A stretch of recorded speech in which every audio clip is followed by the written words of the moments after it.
to maturity, stop growing, and decline. And that reason is everything exists in a circle called the circle of time or the circle of space, matter, and time. And when a person, place, or thing reaches the top of its circle of space, matter, and time, it can grow no more or go no higher. Therefore, downward is the only direction it can go by the laws of nature. And the laws of nature are the supreme ruler, made effective and binding by power of ether, non-ether. Sun empowers the top half of the circle, and six ether, sun, empowers the bottom half. The top half is the time of life in the universe, and the bottom half is the time of death in the same. We will clarify this point right here. By showing life in the upper half of the circle and showing death in the lower half do not mean life is in the upper half of the universe and death is in the lower half. The circle simply demonstrates that life is of a higher quality and higher standard than death and exists at different time than death. In other words, life and death of a universe exist in the same place but at different times. A universe cannot be dead and alive in the same place at the same time. Where life was before, death is now. And where death is now, life will be in time as matter changes. Ooh-wee. Another mic check guru. That shit is heavy, Daz. Give me a mic check, guru. Mic check, mic check. Did you hear that shit, boo? Yeah, I heard that. Wow. That cleared up that about the circle. That cleared that up. Wow. Dance to God said heavy. Dad, that shit heavy, ain't it? You ain't getting this shit from the Hebrew Israelites, honey. This ain't Hebrew Israelite doctrine, boo. You know my nigga Dad something a fucking Hebrew Israelite now. Okay. That's my nigga though. Dad said, say it again. Which part you want me to say? When Moses said to seal your doors up with the blood of the lamb? For the plague come through fucking Egypt and fuck Pharaoh up. Okay, I'm sorry. My bad. I digress, Dez. I'm just playing. Okay. We're dealing with a circle. So if you can imagine a circle with a line going across the middle and the word, let's say life, and the word death at the bottom, half of the circle. So by showing life in the upper half of the circle and showing death in the lower half do not mean life is in the upper half of the universe and death is in the lower half. The circle simply demonstrates that life is of a higher quality and higher standard than death and exists at a different time than death. In other words, life and death of a universe exist in the same place, but at different times. A universe cannot be dead and alive in the same place at the same time. Where life was before, death is now. And where death is now, life will be in time as matter changes. This is the rise and fall of an empire now, or why empires rise and fall. And this is based on the circle, which is the universes of life and death. And what did it say at the very beginning?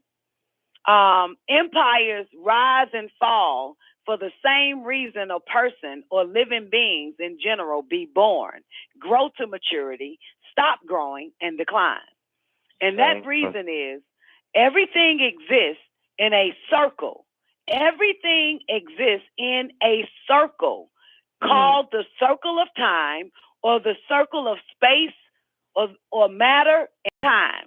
And when a person, place, or thing reaches the top of the circle of space, matter, and time, it can grow no more or no higher or no higher.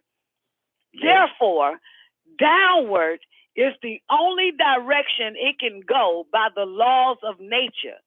And the laws of nature are the supreme ruler, made effective and binding by power of ether. Non-ether sun empowers the top half of the circle, and six-ether sun empowers the bottom half.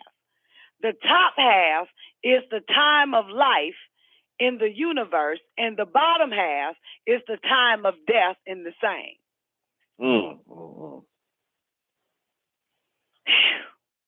Wow. Okay, 22. Now we can understand. Nope, that ain't what it say. Now we can answer this question. I know new words just be popping up out of nowhere. Hell yeah, it was in there, wasn't it? You saw the word understand too, didn't you? I did see understand. I know, motherfucker, because now we can understand.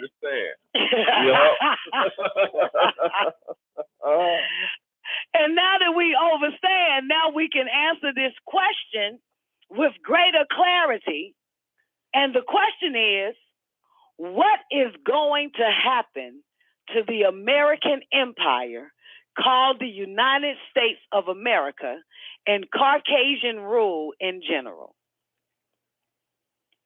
The answer is simply in the circle of space, matter, and time, which no person, place, or thing escapes. There is no exception to the circle rule. Everything must go through the process of birth, growth, maturity, non-growth, decline, and death. Life and death themselves are no exception to the circle rule. Like all other empires before it, the American empire, known as the United States of America, will decline and fall. In fact, it is in its decline now. Now would be 1967, which means it is dead today. Sure. Which means it is dead today.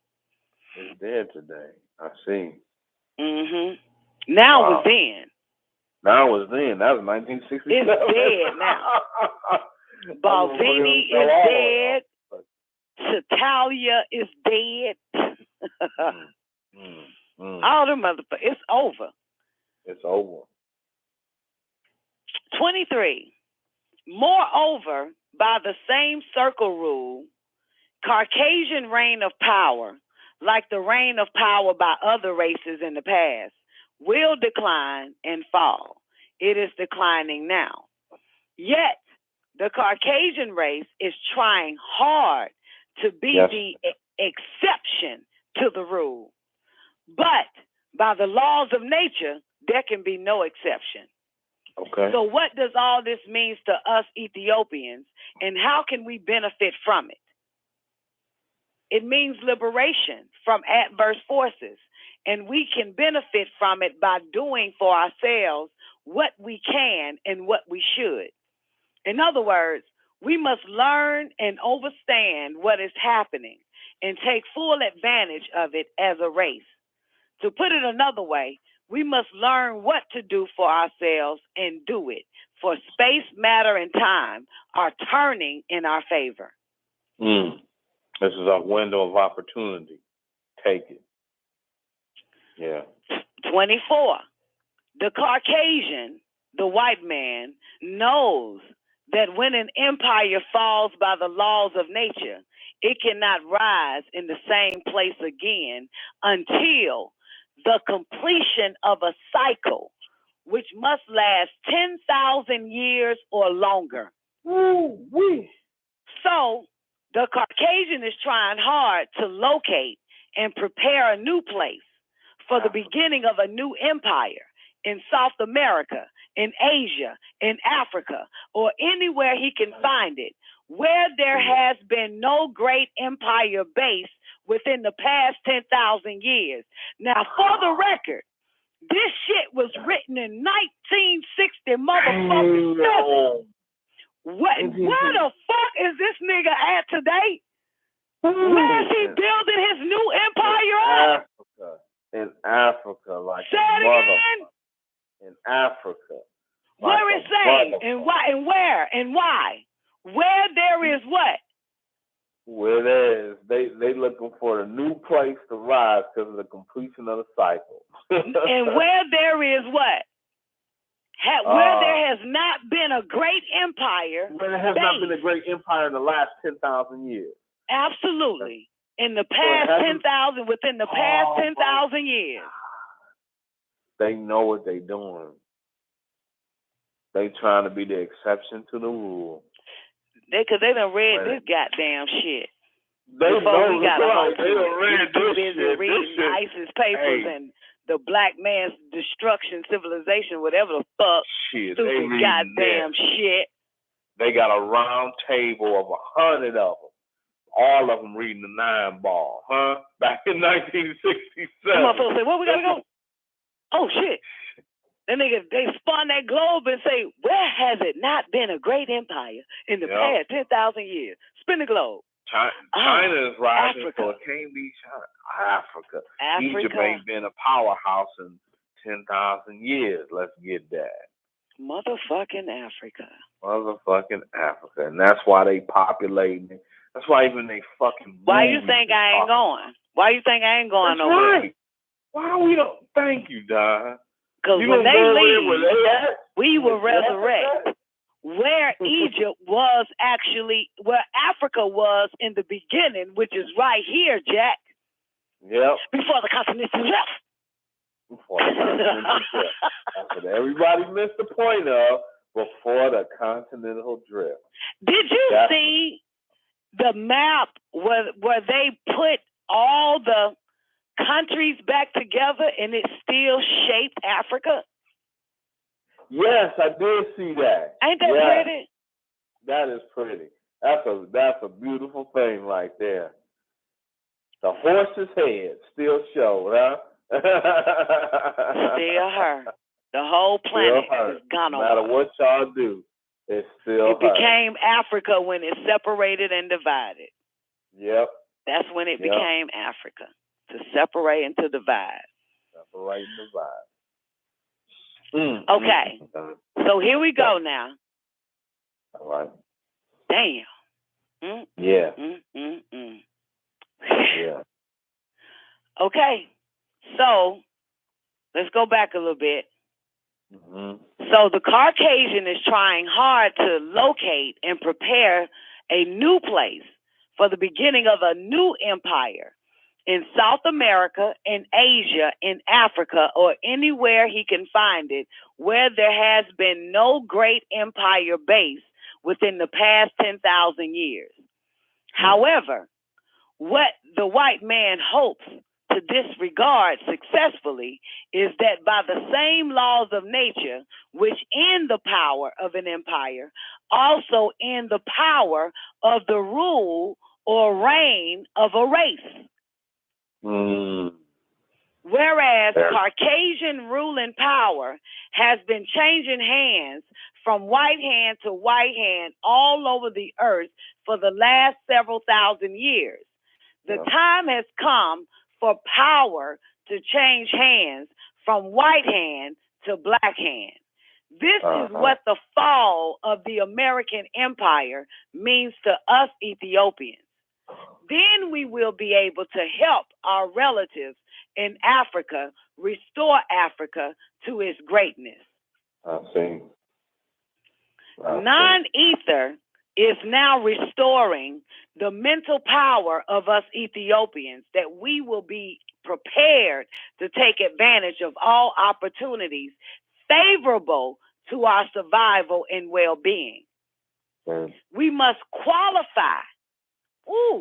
We must qualify to rule even ourselves after such long mental illness called ignorance. Yes. Yeah. And of course, and these booklets, the 9 ball, and also Bible interpretations and explanations are designed to help us Ethiopians qualify. Ruling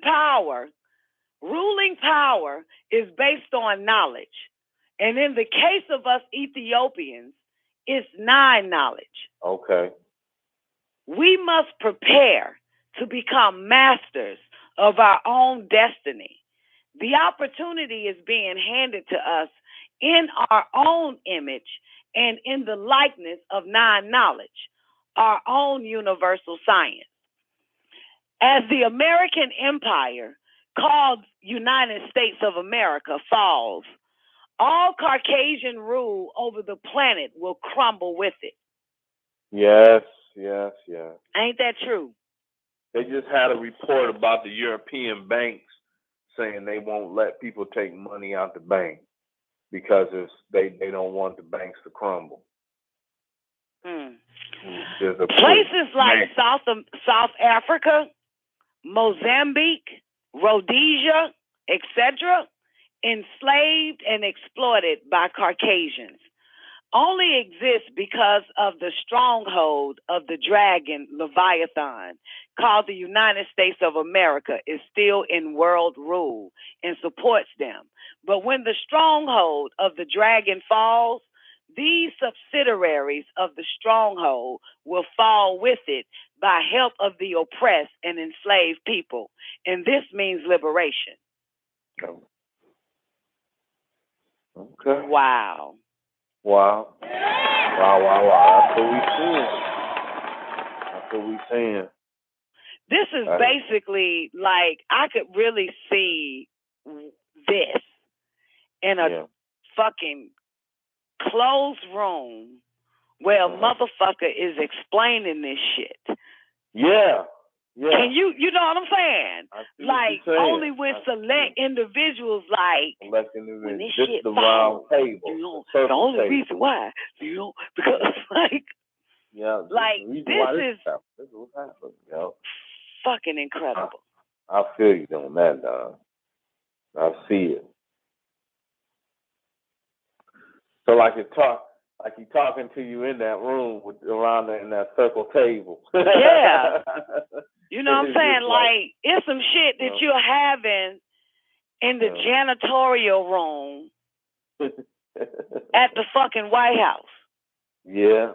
That's or right. the Pentagon. All the janitors. Pentagon. Or the goddamn Federal Reserve or some shit. Federal Reserve, yeah. Don't it feel like just fucking wait? Like, watch what the fuck happens. Yeah, just wait. Here it comes. Yeah, Des says that we are elect for even having this combo. Dang. That's right. Wow. Wait a minute. What you mean we, Des? We don't accept Hebrew Israelites, boo. What do you mean we?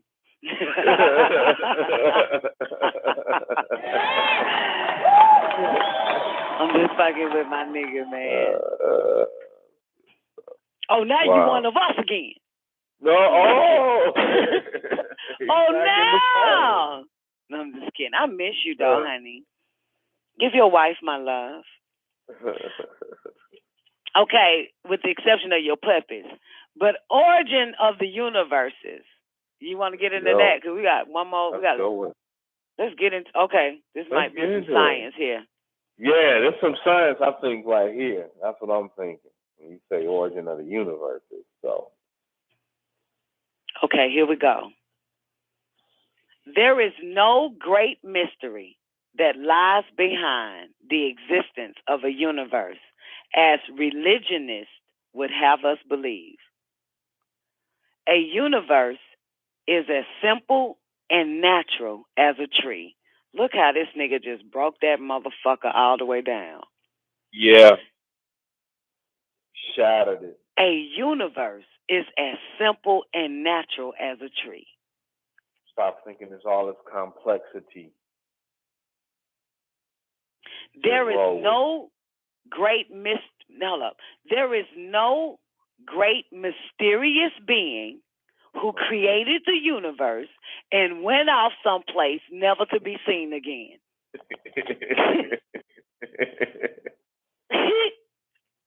Let me repeat that shit again. Repeat that shit. It's worth repeating. Repeat that shit again. There is no great mysterious being who created the universe and went off someplace never to be seen again. We have never been taught that just as all living beings have a nature of their own passed on to them by absolute nature. Absolute nature itself has a nature, which is called the nature of nature. The nature of nature is the energies of nature doing what comes natural. When one understands the nature of nature, the ignorance known as mystery is destroyed. When one understands the nature of nature, the ignorance known as mystery is destroyed. Wow, there it is. That is the science. The nature of nature is the motivator and activator in existence. The nature of nature causes the activities of the one supreme being, which is absolute nature, which is all space, all matter, and all time. That's the nature of nature. The slave master has never taught his captives anything about the nature of nature because it would destroy the master's deception called religion. And once the falsity known as religion is destroyed from the captive's mind, the oppressor knows that the slave would be from under his spell of dominance and damnation. I'll be saying free from under his It is spell. the nature of nature to exist by opposites, positive and negative, male and female, life and death, winter and summer, order and disorder, etc. Parts of nature exist as universes while other parts exist as chaos.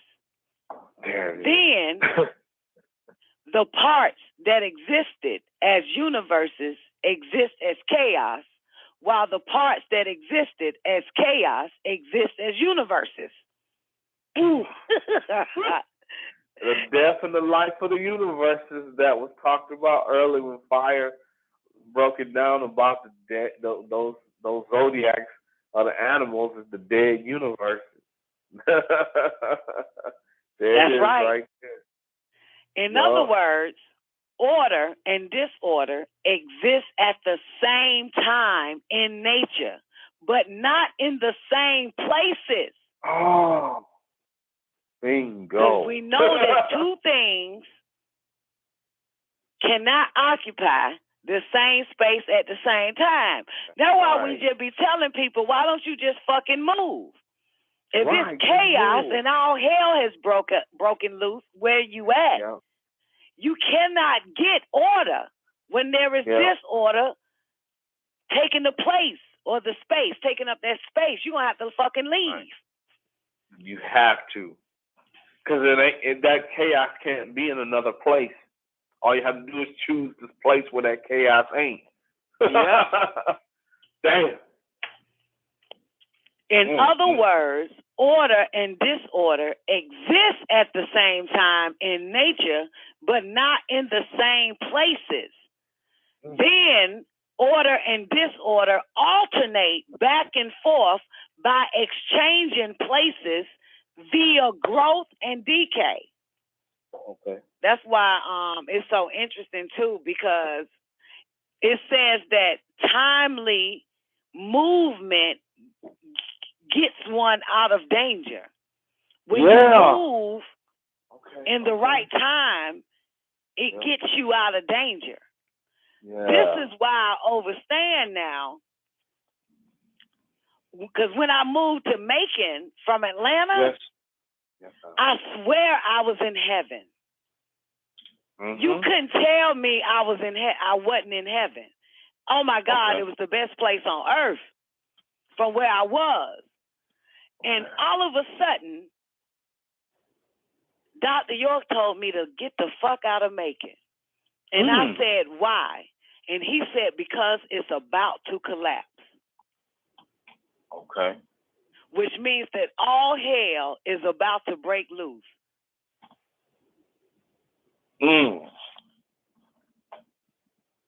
Wow.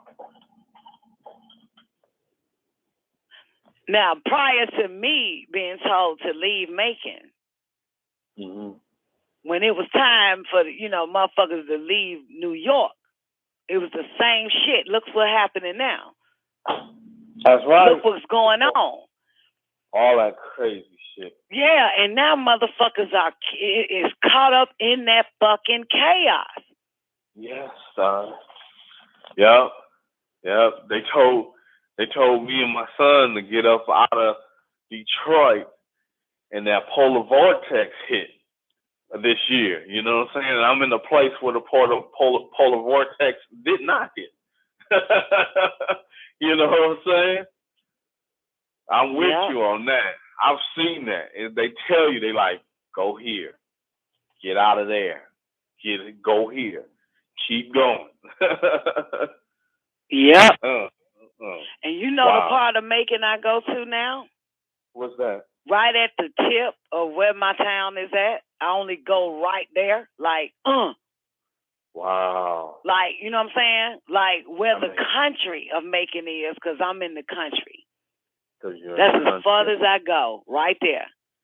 That makes so much sense. Man. I don't go deep in the city. There's no business for me. There's nothing there. I see that. Because when I first came to California, I was in the desert area. The heat, I got out of the desert area. I didn't know the heat was about to hit to like 129, 130 degrees. But I left before that happened and moved near the beach. But when I go back to that area, it's where I belong, which is at the top of a mountain. Mm-hmm. And I only go there to the top of the mountain where one of my family members live, and then I come back to the beach. And you don't go no further than that. And I don't go no further than that, Don. Wow, Don, that's some, oh my goodness, Don, you just laid it out. Wow. Yeah, that's that shit right there. What that shit say? In other words, order and disorder exist at the same time in nature, but not in the same places. Then order. Wait, let's go back to when he fucking flip-flopped that shit. Mm-hmm. Okay. It is the nature of nature to exist by opposites, positive and negative, male and female, life and death, summer and winter, order and disorder, etc. Parts of nature exist as universes, while other parts exist as chaos. Then the parts that existed as universes exist as chaos, while the parts that existed as chaos exist as universes. Mm-hmm. So in other words, order and disorder exist at the same time in nature, but not in the same places. Then order and disorder alternate back and forth by exchanging places via growth and decay. So where there is death, it's time to fucking move. Right. Get your ass up and move. Yeah, because that shit there, So he's saying, God damn, order and disorder fucking alternate back. This is a nigga who have either fucking look at nature and studied this shit and study what it does and how it fucking do to fucking explain this shit like that. Yeah, he's seen it over a long period of time. He ain't seen it just for a little time period, for one day, 1 year. This is a motherfucker that done seen it for a long period of time. Speaking of it from the universal standpoint. Good God Almighty. Good. Yes, Don. Fuck is this shit? Yo, order and disorder alternate back and forth. This is part of nature. That's the nature of nature. So order and disorder alternate back and forth by exchanging places. So now, for the record now, motherfuckers was dying like a motherfucker in Africa back in the days. Yes, now motherfuckers are all over here. You know, this death is about to die out. Yep. And death, you seen what the fuck is going on in Africa? This shit worse than what the fuck is going on right now in America, Jack. Way worse. In America. So you can tell that it's changing. Yeah. Death is changing to life. Wherever the fuck this motherfucker is going to go, that's where you're going to find death. Because that's who they are. They know where to go where death is. Because I ain't never seen so much fucking sick shit and heard about so much sick shit in Africa until them motherfuckers start going over there. Not exactly. You never heard this shit is that back much to sick back shit. to back to back to back to back with them motherfuckers. And it don't stop. And it don't stop. And this explains it. It's nature. Order and disorder alternate back and forth by exchanging places via growth and decay. Know that shit. When the summer cycle comes to the chaotic parts, primeval chaos of nature, universes sprout and grows like trees throughout existence that has been in disorder. Damn, universes. Not one or two, not a galaxy, but motherfucking universes. Exactly. When the winter cycle of existence comes to orderly parts, which is the universe of nature, the universes crumble and return to primeval chaos, which others in other places, let's do that again. When the winter cycle of existence comes to orderly parts, the universe of nature, the universes crumble and return to primeval chaos, while others in other places are beginning to grow. I guess so. A universe is not something mechanically made. It is a growth in nature, as natural as a plant. It is the nature of nature that starts a universe to grow. And the nature of nature starts a universe to crumble. I see. Nature exists in circles and cycles of limited duration. It takes a universe 9 years to be born. To put it another way, the time it takes for non-ether to fully form a universe is 9 years. And this time is a universe's gestation period. Wow. Why a universe sprouts and grows is because the summer of existence returns to that part of nature.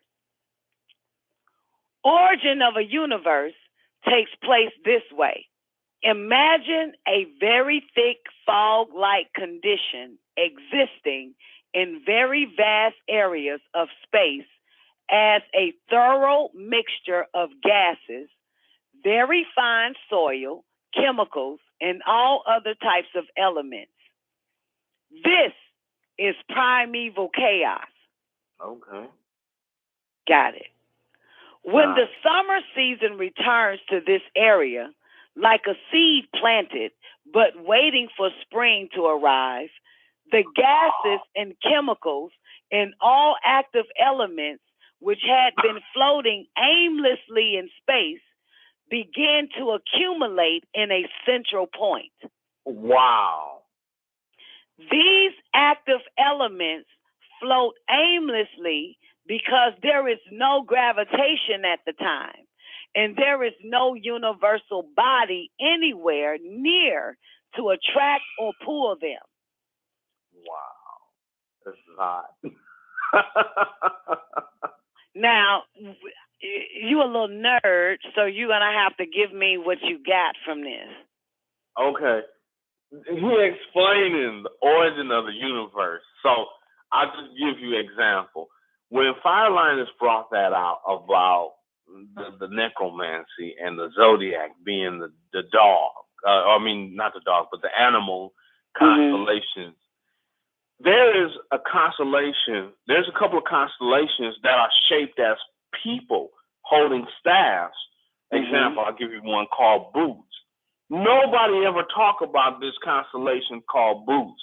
It's in the shape of a person. It's not in the shape of a dog. That is a fully formed universe in full life, just like Orion.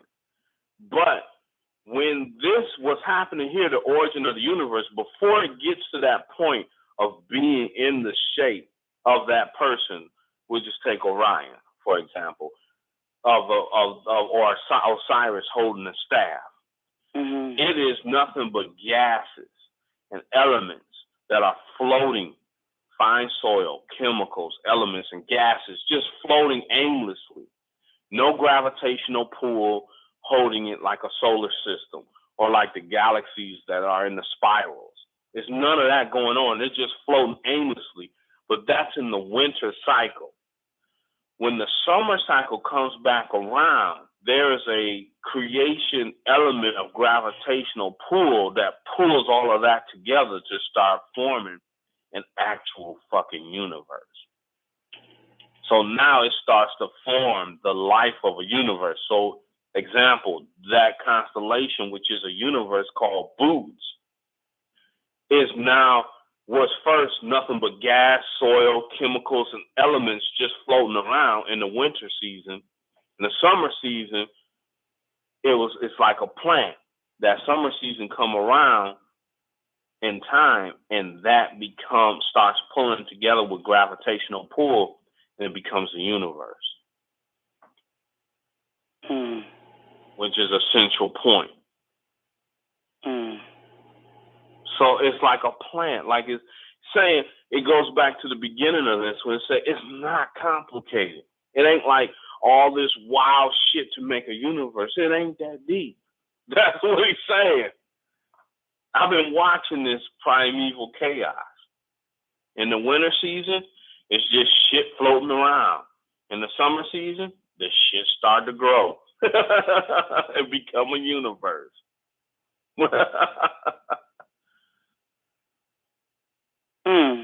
So I just like, wow. Did that help? That helps. All right. Thank you so much. You're the best, Guru. This is a joy and bam.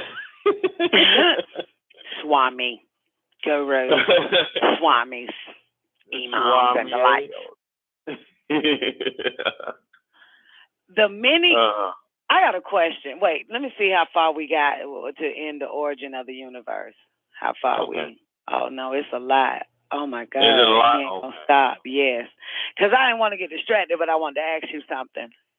Because I don't know when, you show up like once a year in my life, and then you disappear. But you be here, but you don't really be here. You know what I'm saying? Like, I see you on my GPS, but you're not right here. Is mother. But that was a little bit older than when I had acted. Well, I added that NASA shit. I don't remember what he said the other one was at, but I just remember the nigga did say there was I remember some government shit, and one was his ass. Because and that was the other thing with my visions and stuff that I've seen that explained them, because him being Comet Bennett, there was another hot comet after that called near that same time called Comet West, which tells you that was one of the other ones coming with them right at that time. Like the same ones that got here last year. They all kept coming. There was a whole bunch of them coming. That green gas shit, green light shit.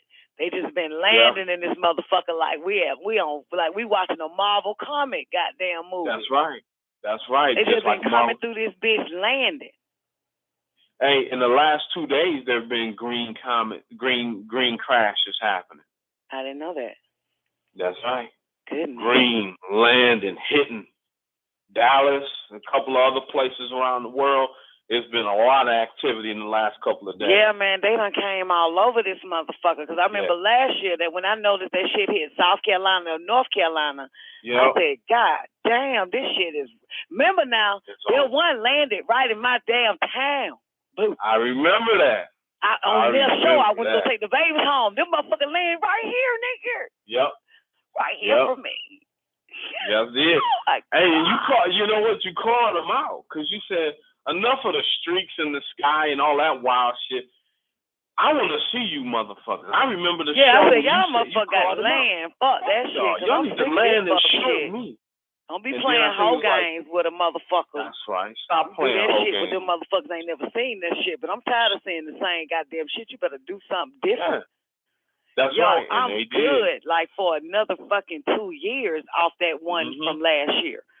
That's I'll be bitching again about them motherfuckers doing something different in another year or two, but that shit cooled me out. That motherfucker showed itself. Yeah, I remember that. Ain't no twinkle in the fucking sky. Ain't no goddamn shit. I mean, I wasn't even fucking hard up on Eson when you could see that bitch as bright as day and they were lying talking about it was the North Star or fucking Venus. Yeah. But I was like, nigga, I'm cool, man. Them motherfuckers just straight up goddamn dropped one right in front of my ass. February the motherfucking 14th, 2013. When all that crazy stuff happened. I'll never forget that you shit. Got jumped. And had that big ass goddamn Valentine's Day balloon in her face. Totally missed that shit. A big ass ball of green fucking light. Yo! That's because it's for you. That's why. Yo, I'm cool, son. I'm cool. That's right. And I know that this is just our sign, yo. Like, yo. That's it. God damn it, they're fucking here. Then top that shit off with Fireliner saying that these motherfuckers having fucking nightmares of 7 to 8 foot tall niggas, alien niggas, chopping these motherfucker heads off. Let me give you this. My son, since he's been little, has seen giant women. Oh, don't scare me. Stop it. No, because I'm about to fucking have an orgasm. No, don't fucking do that shit. That's right, He ain't the only one. I've been seeing them for a very long time. Me and another chick. We share stories of this bitch looks like the 1,450 foot fucking woman. Yes, Don, that's exactly what her fucking eyes about. Is bigger than your fucking window in the fucking house. Yo, it was son, don't fucking do this shit to me. Yes, Don. And you know what my son said? I can't wait till women take over the earth. Yo, this bitch came to me one day, yo, and stared. I was like a little fucking human doll. I was a human doll in a fucking doll house. This bitch, it was like a child looking at a doll, like, you know how big fucking kids are playing in a doll with a... My son been talking about this for about 12 years, Don. Same time when I fucking saw the bitch. Yes, she's a Nubian woman. Her eyes are huge. She's big. Yes, Don. Giantess. Yes. We got like 60 seconds, y'all. Call in, hurry up, Skype in. You ain't got but less than a minute. Or go to the after party. Yes. Oh yes, my God. Yes, I started having it, I think, when I got here or right before I left Atlanta. I can't remember. And I've been away from Atlanta for 12 years. That's deep. I can't remember, but I remember the last time the chick came, boo. I was in the house I was in. I just can't remember the first time. This bitch ain't 50 foot though. And this woman is way. This woman makes the Statue of Liberty look like a midget, motherfucker. That's what my son been talking about, Don. That's what he said. That you ain't nothing but little. You is the size of her eye. You know what I'm saying? Exactly. Yes, Don. My son, yes, he has been talking about her and the giantess. He said, these shorties, they... Yep, and she got them Anunnaki eyes, yo. Them big her old eyes yep. are Anunnaki shaped. If you look at the Anunnakis, those are her eyes. Mm-hmm. That's some scary fucking shit. But she don't cause no harm when I see her. It's like she's just peeping through my window. Yeah. I could see her. But I'm asleep. But I can fucking see her looking at me while I'm fucking asleep. Yes, Don. I know her. I know what you're talking about. I can't believe this shit, Guru. You fucking scaring the hell out of me. You the second fucking person other than myself, yo. It's only one other sister, man. That's right, God Don. damn. That's right, Don. We here now.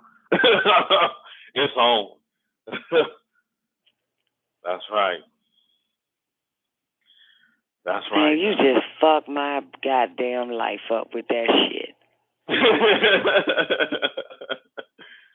That's right, Don. Hey, that's why I'm here. That's why we all together. That's what we do. Damn.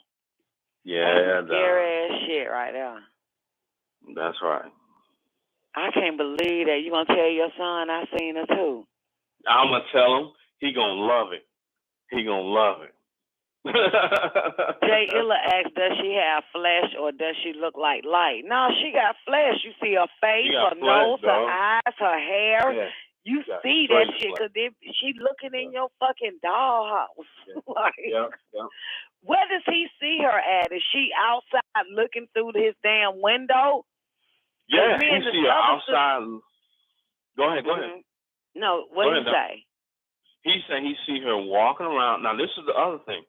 Not only does he see her walking around looking in, he sees her stepping on the inner city, destroying the giant skyscrapers. Mm. He sees her. It's not he's cool, but it's not a nice thing for others. You know what I'm saying? He like, this shorty is here to do some things. And you know what? I wouldn't be surprised if that is actually Tiamat. You know what? Oh, that's a great point. Dang. I didn't even think of Tiamat till you said that. That would whatever her name is now. Shit, ain't no telling what her name is now, but... Right. Because energy doesn't die, it just gets dispersed. And when Marduk scattered her body parts, it's still, the energy still exists, and that was millions of years ago. Yeah, but there always is a representative or poster face for each planet. Like when you look at Anshar, and Kishar, Jupiter and Saturn and all of those. But there's always been a female deity over and controlling of Mother Earth, of Earth itself. That's right. Sure has. It's never been that male one like Mercury. Yeah. But, you know, it's never. That is a great point. That is her. I bet you that's her. I bet you that's her. That's that real woman, yo. That's that bitch I be talking about, yo. I don't fuck with her. Like, I just want to stay on her good side. Yeah. Because I've never seen her destroy. She just always looking through my fucking window like I'm a little fucking miniature doll piece. That's right. That's what my son say. She look at him just like that. Just look at him just like that. Oh, my God, that is some crazy, scary fuck. She got them fucking cat eyes, yo. Yeah, that almond is an almond shape. Yeah. Big old almond shape. That's right. Big ass fucking eyes. That's right. That's her. That's her. Yes, Don. Okay, Jay Illa said, I saw a giant woman, but she looked light, but all her features were Nubian. Yeah, this chick was light in mine. Ask your son, because this chick was light. I thought you meant like light bulb. But yeah, she wasn't dark complexion. She was light. No, my son said she wasn't dark. He said she was light. Oh my God, we done seen the same chick, yo. We done seen the same chick. He said she is not dark skinned. Yep. He was like, she's light. Yep.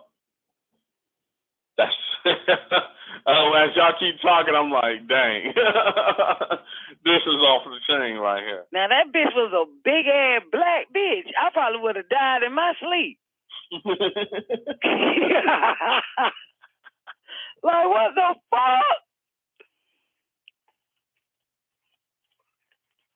Did you ever listen to a show when I told y'all how Sananda is scared to look at my mom and my grandmother Medea? No, I haven't heard that. Well, ever since she was a baby, she would freak out by the look of them. Okay. So I asked her the other day, how can she look at my mother now? And she's 8. Well, she'll be 18 in a minute. She says, I sit across the table from my mom, from Brenda, and I could talk to her, but she has no face. Wow. Dang. And she said that's exactly what she been doing to Medea the older she got. Wow. Wow. Now that's something else right there.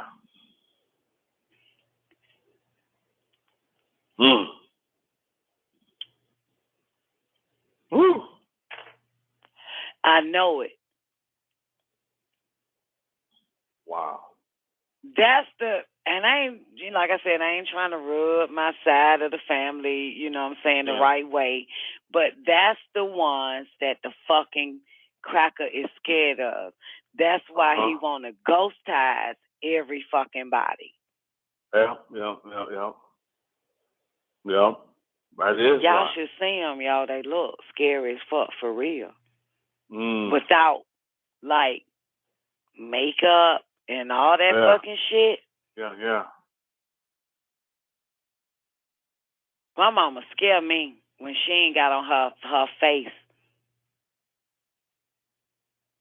She scared me without her face on. Don't she, Sananda? She scared you, don't she?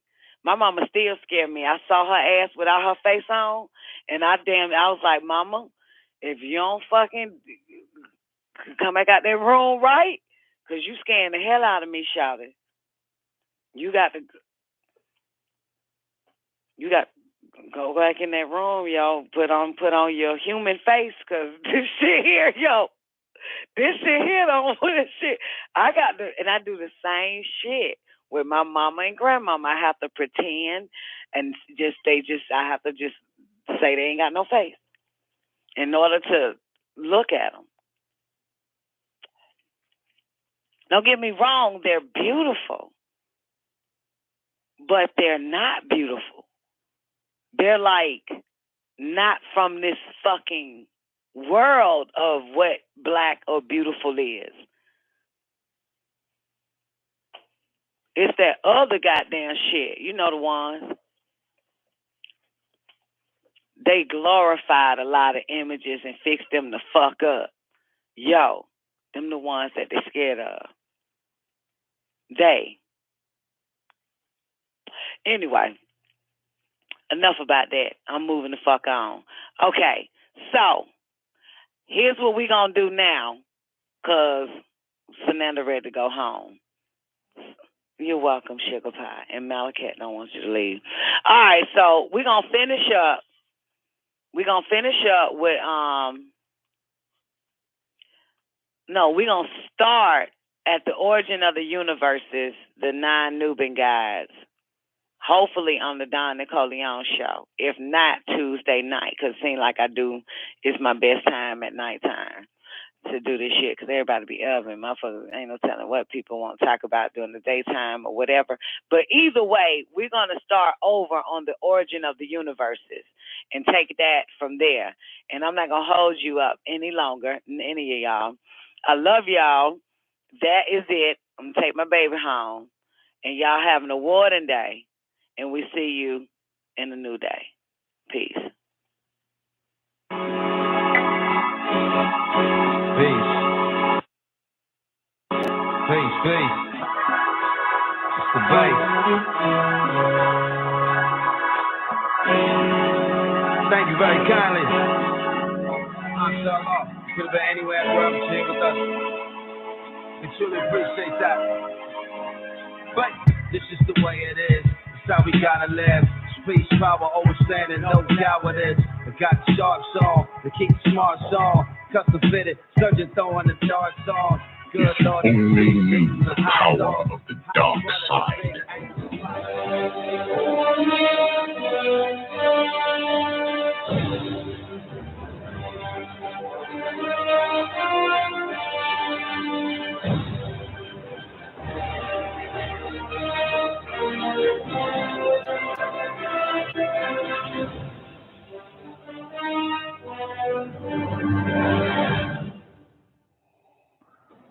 There are relics that predate the universe itself. What lies within her appears to be one of them. The 9 realms are not eternal. They had a dawn as they will have a dusk. But before that dawn, the baddest bitch in El Cologne reigned absolute and unchallenged. Don Nicoleone made a weapon out of that darkness, and it was called the ether. While the other relics often appear as stones, the baddest bitch in El Cologne is fluid and ever-changing. It changes matter into dark matter. It seeks out host bodies, drawing strength from their life force. Don Nicoleone sought to use the ether's power to return the universe to one darkness. Darkness. Darkness.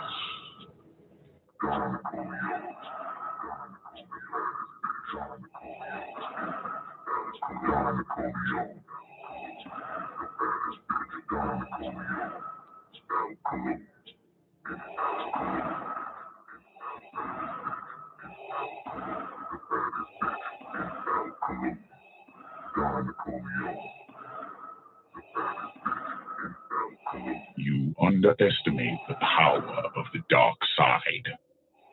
Your powers are weak. Long before the birth of light, there was darkness. And from that darkness came the baddest bitch in El Cologne.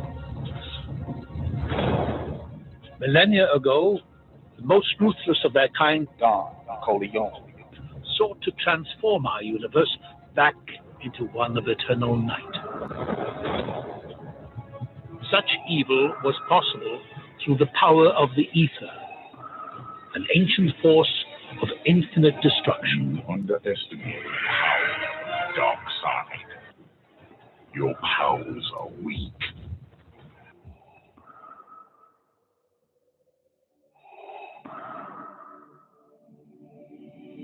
It is your destiny. You have failed me the last time and time.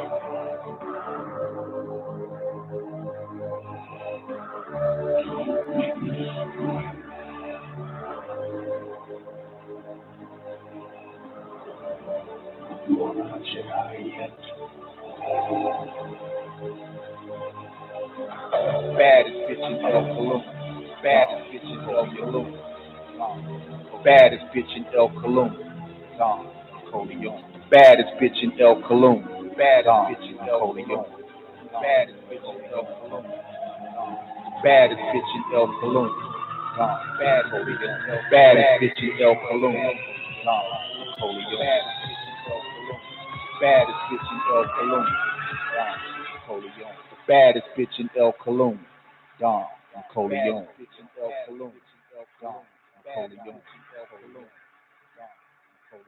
You cannot escape destiny. Accept your fate. You are beaten. Yeah, the darkness is once again visible, niggas. You know what time it is. You've tuned in to WGAG Radio at this time for one reason only, to hear the greatest voice transmitting throughout cyberspace. You know who she is, the Sublime Oracle, the baddest bitch in El Cologne. Yeah, it's time for the Don Nicoleone Show. You underestimate the power of the dark side.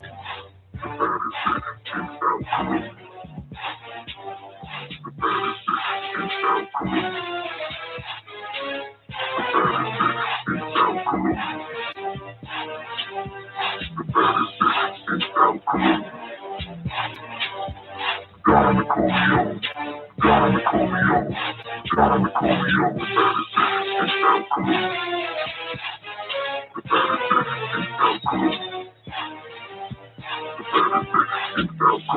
Your thoughts betrayed you. Your powers are weak. So you've chosen to die here. Expect no mercy.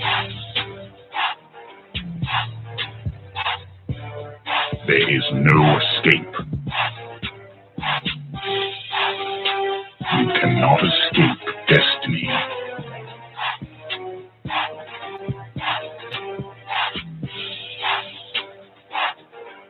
Accept your fate.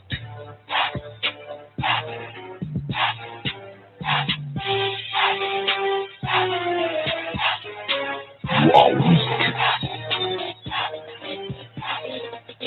I will destroy you. Triple darkness is your destiny, and not like your fate.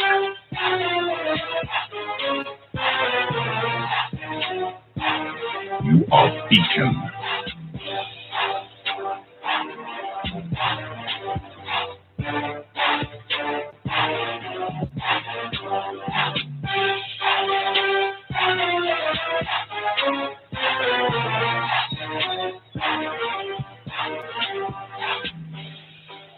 You have wasted my time.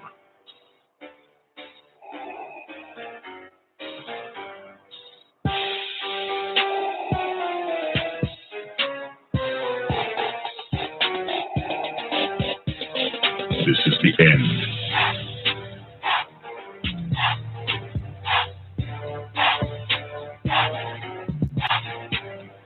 You have yet to master the way of the Force.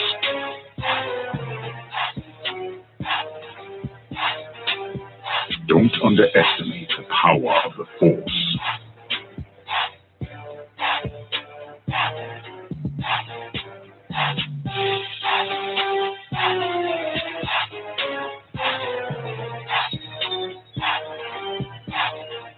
Give yourself to the dark side.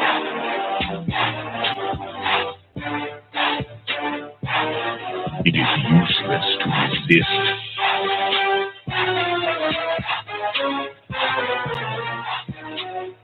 Do not resist.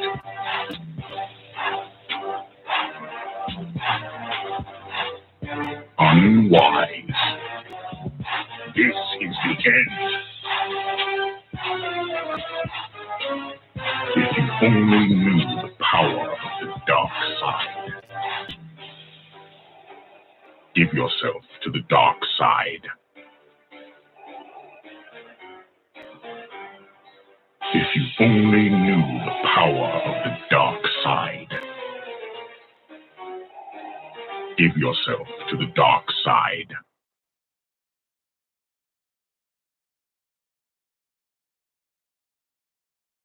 Do you now understand the power of the dark side? But it ends here. Now give it up for the baddest bitch in El Cologne, Dawn, Nicoleone.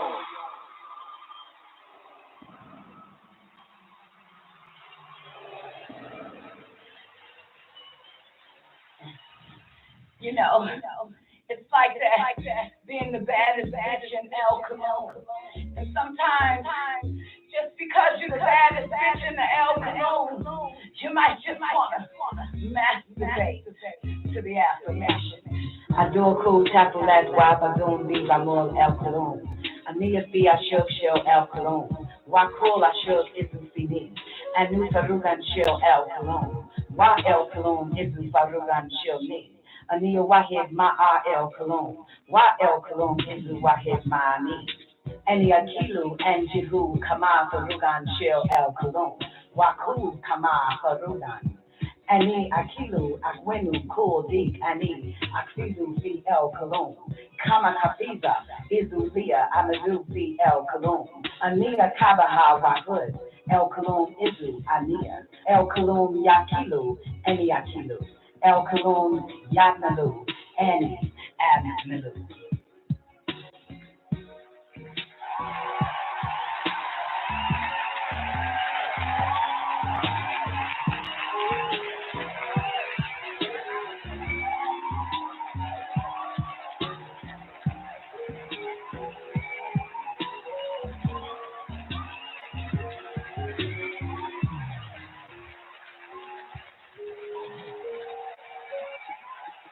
I am in the love of the all, and all love is in me. I am a part of the all, and the all is a part of me. I am one with the all, and the all is one with me. I can succeed as a part of the all and fail as an individual. I can be all that I wish in the all, as long as my wish is to stay in the all. I'm never alone. The all is, I am. The all can, I can. The all does, I do.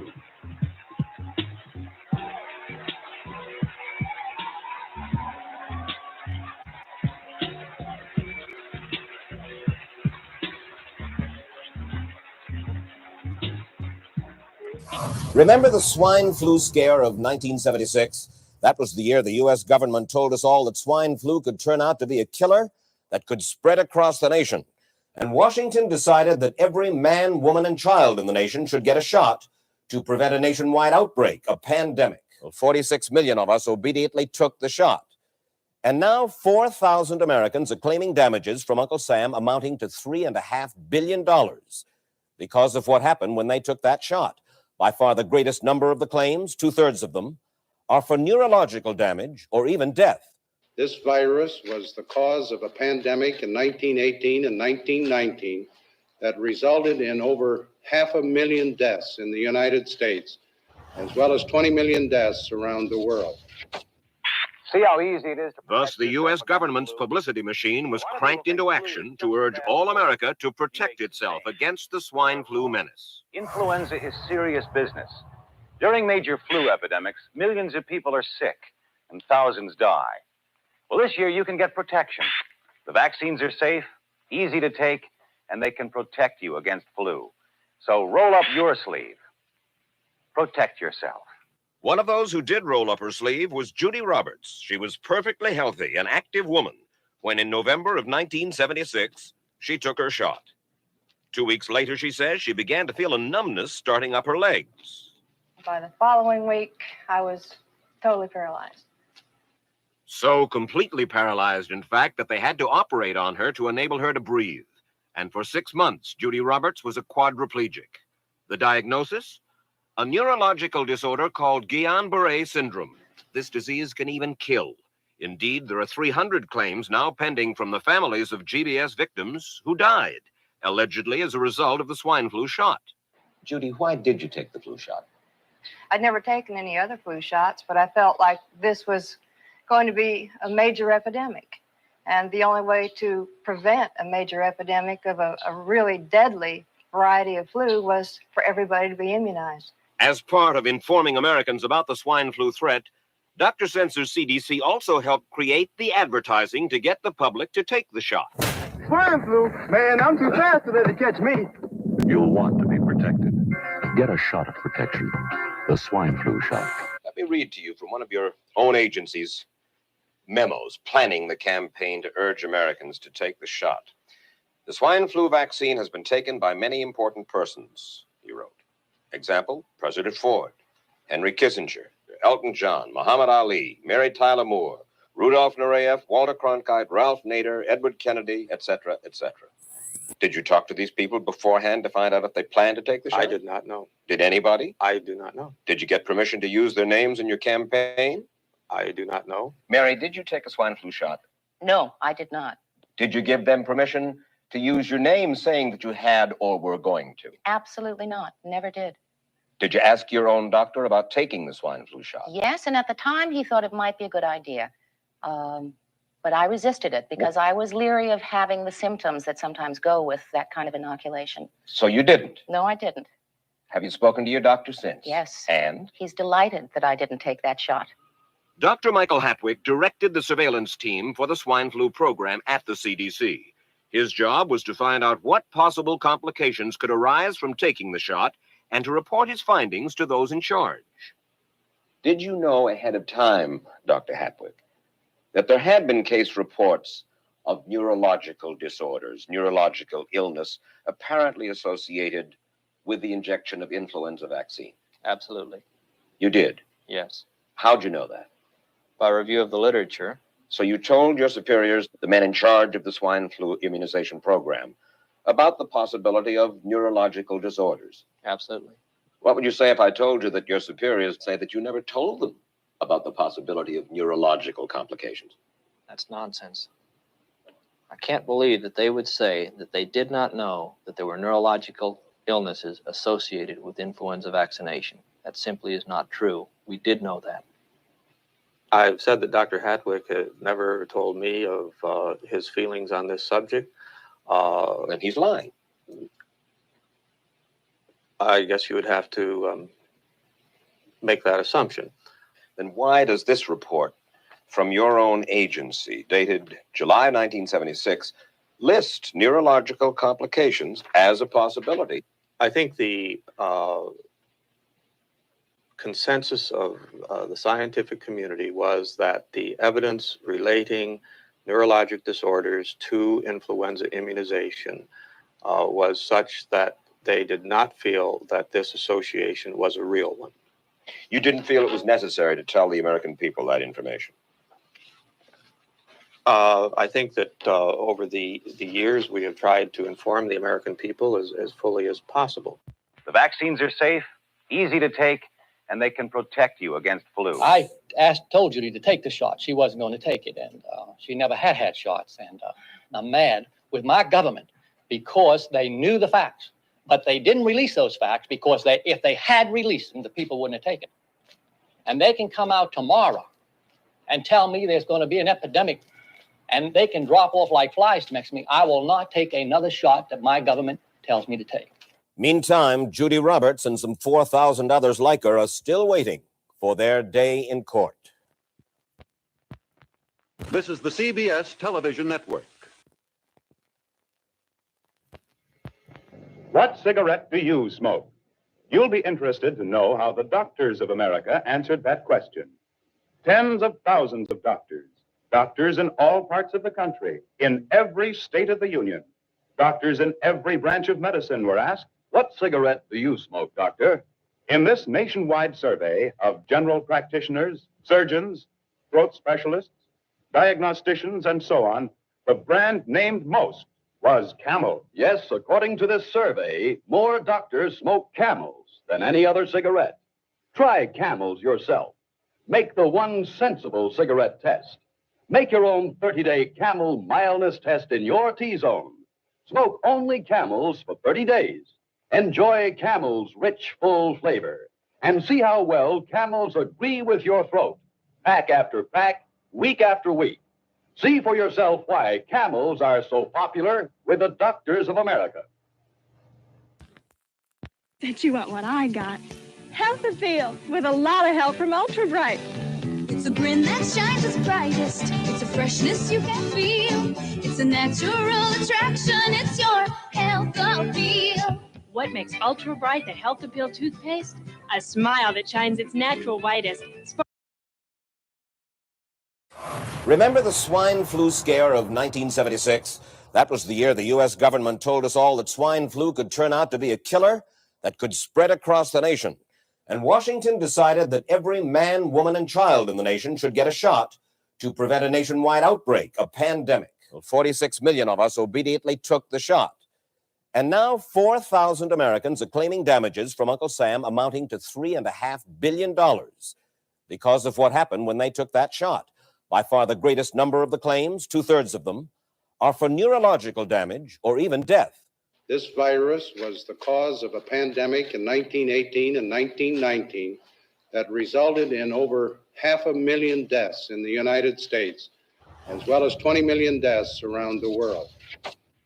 See how easy it is to... Thus, the U.S. government's publicity machine was cranked into action to urge all America to protect itself against the swine flu menace. Influenza is serious business. During major flu epidemics, millions of people are sick and thousands die. Well, this year you can get protection. The vaccines are safe, easy to take, and they can protect you against flu. So roll up your sleeve.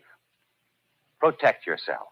One of those who did roll up her sleeve was Judy Roberts. She was perfectly healthy, an active woman, when in November of 1976, she took her shot. 2 weeks later, she says, she began to feel a numbness starting up her legs. By the following week, I was totally paralyzed. So completely paralyzed, in fact, that they had to operate on her to enable her to breathe. And for 6 months, Judy Roberts was a quadriplegic. The diagnosis? A neurological disorder called Guillain-Barré syndrome. This disease can even kill. Indeed, there are 300 claims now pending from the families of GBS victims who died, allegedly as a result of the swine flu shot. Judy, why did you take the flu shot? I'd never taken any other flu shots, but I felt like this was going to be a major epidemic.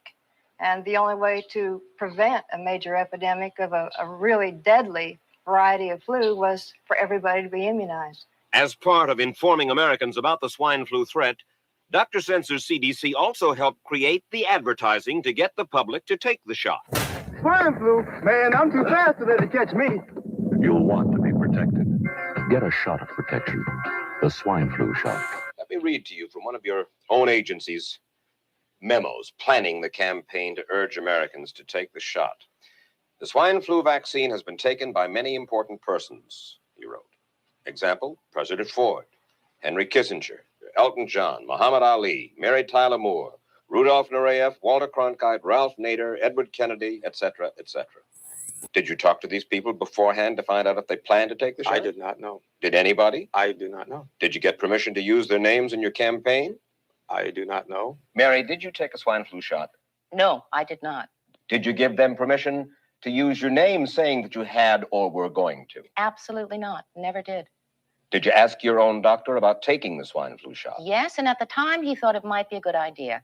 But I resisted it because I was leery of having the symptoms that sometimes go with that kind of inoculation. So you didn't? No, I didn't. Have you spoken to your doctor since? Yes. And? He's delighted that I didn't take that shot. Dr. Michael Hatwick directed the surveillance team for the swine flu program at the CDC. His job was to find out what possible complications could arise from taking the shot and to report his findings to those in charge. Did you know ahead of time, Dr. Hatwick, that there had been case reports of neurological disorders, neurological illness, apparently associated with the injection of influenza vaccine? Absolutely. You did? Yes. How'd you know that? By review of the literature. So you told your superiors, the men in charge of the swine flu immunization program, about the possibility of neurological disorders? Absolutely. What would you say if I told you that your superiors say that you never told them about the possibility of neurological complications? That's nonsense. I can't believe that they would say that they did not know that there were neurological illnesses associated with influenza vaccination. That simply is not true. We did know that. I've said that Dr. Hatwick had never told me of his feelings on this subject. And he's lying. I guess you would have to make that assumption. Then why does this report from your own agency, dated July 1976, list neurological complications as a possibility. I think the consensus of the scientific community was that the evidence relating neurologic disorders to influenza immunization was such that they did not feel that this association was a real one. You didn't feel it was necessary to tell the American people that information? I think that over the years we have tried to inform the American people as fully as possible. The vaccines are safe, easy to take, and they can protect you against flu. I told Judy to take the shot. She wasn't going to take it, and she never had shots. And I'm mad with my government because they knew the facts, but they didn't release those facts because if they had released them, the people wouldn't have taken it. And they can come out tomorrow and tell me there's going to be an epidemic, and they can drop off like flies next to me. I will not take another shot that my government tells me to take. Meantime, Judy Roberts and some 4,000 others like her are still waiting for their day in court. This is the CBS television network.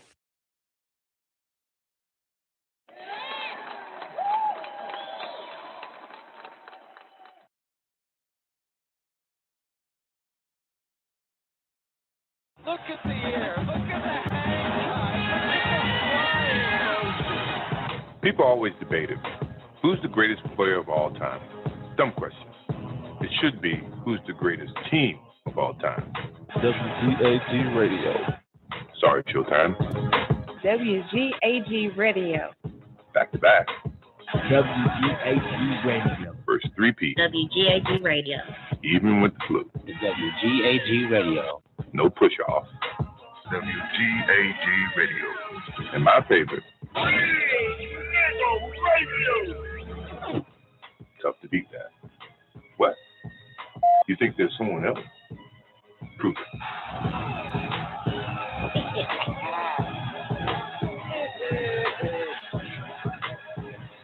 Look at the air. Look at the hang. All right, y'all. Hope y'all enjoyed that. That's 1967 CBS. 60 Minutes, man. Tell me y'all like that. Y'all enjoy that. Say yeah. Say yeah. That's interesting. I think I'm blocked. Oh, there I am. Okay.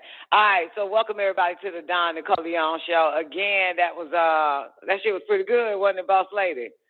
Sound familiar? 1976. My bad. I said 67, didn't I? 1976. CBS. NUBUN. You want the link? It's on YouTube. Just type in. Hold on. Let me go back to it. Damn, I probably threw it away. 1976 swine flu fraud. CBS. 60 Minutes.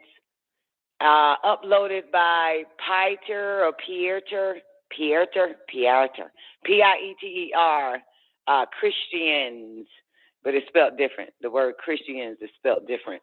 But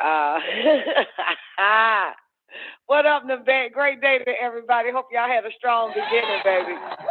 And now the weekend. It's the Don Nicoleone show, boo. Oh my goodness. I want to play that again. You want to play that again? That shit 3 times a charm, man. That shit was good. 3 times a charm. All the favor, I play that motherfucker one more time, man. Damn, that shit sound familiar. No. Sound like deja vu or some shit. Don't it? God damn. The hell. Damn. And they threw in celebrities, man, that didn't even give their consent. You know what I'm saying? Did you see the video? I had my cam on. I had my cam up. You know what I'm talking about? Yay, nay. Yeah, I had the cam on for y'all in the after party and shit. I think that was that Mary Tyler Moore? I think that was Mary Tyler Moore. Oh, you didn't see. Want me to play it again? They bet.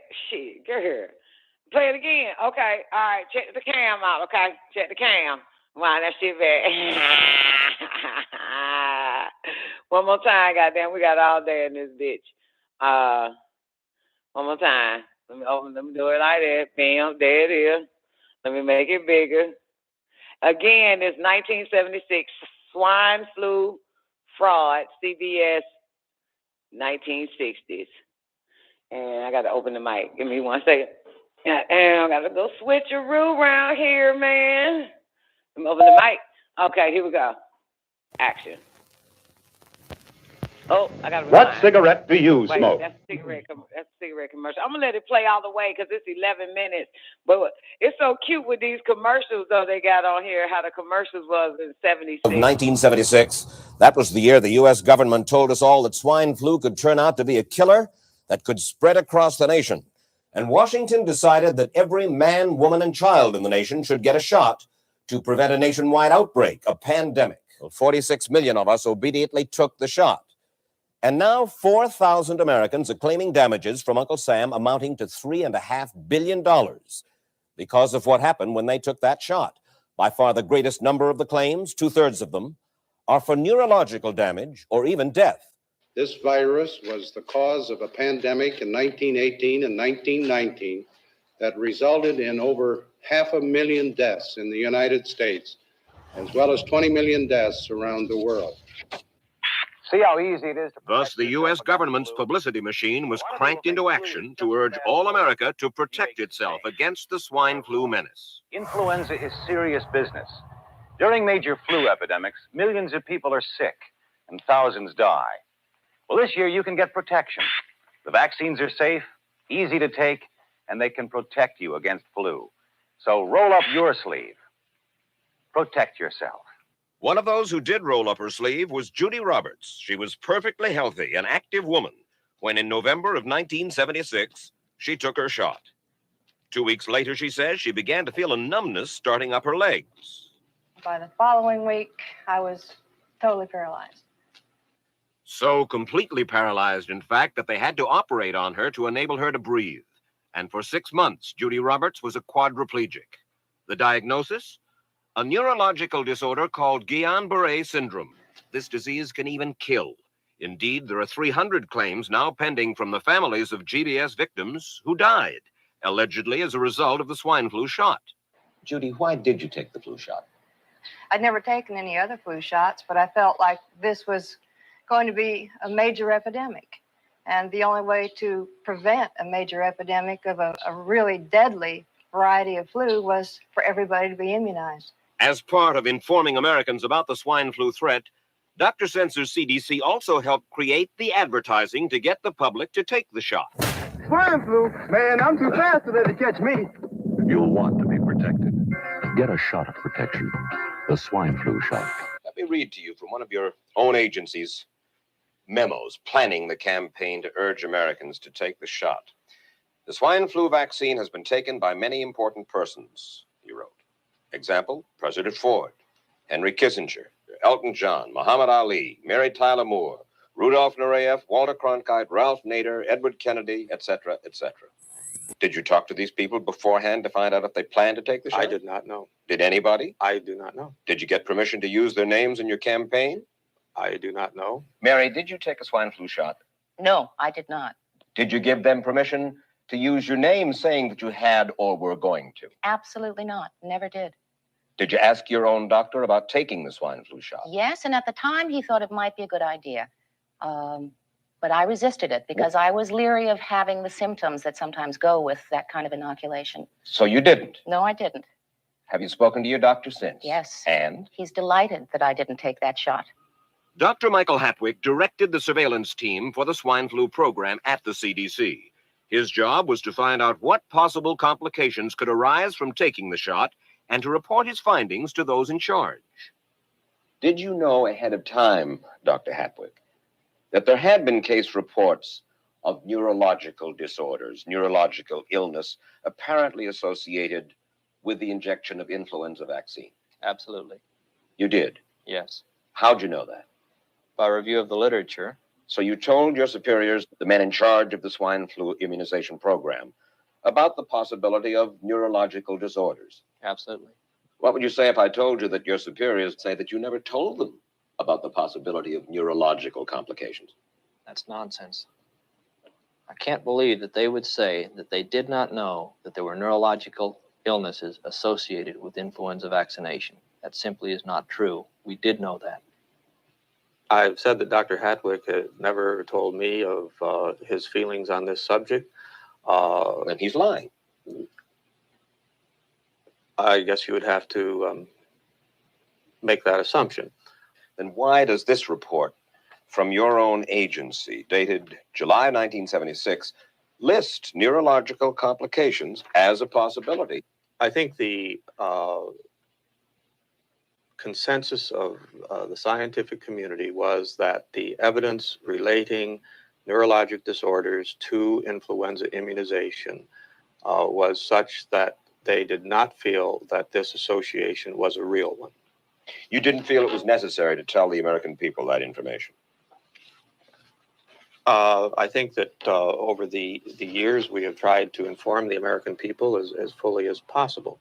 The vaccines are safe, easy to take, and they can protect you against flu. I told Judy to take the shot. She wasn't going to take it, and she never had shots. And I'm mad with my government because they knew the facts, but they didn't release those facts because if they had released them, the people wouldn't have taken it. And they can come out tomorrow and tell me there's going to be an epidemic, and they can drop off like flies next to me. I will not take another shot that my government tells me to take. Meantime, Judy Roberts and some 4,000 others like her are still waiting for their day in court. This is the CBS television network. What cigarette do you smoke? You'll be interested to know how the doctors of America answered that question. Tens of thousands of doctors in all parts of the country, in every state of the union. Doctors in every branch of medicine were asked, what cigarette do you smoke, doctor? In this nationwide survey of general practitioners, surgeons, throat specialists, diagnosticians, and so on, the brand named most was Camel. Yes, according to this survey, more doctors smoke Camels than any other cigarette. Try Camels yourself. Make the one sensible cigarette test. Make your own 30-day Camel mildness test in your T-zone. Smoke only Camels for 30 days. Enjoy Camel's rich, full flavor.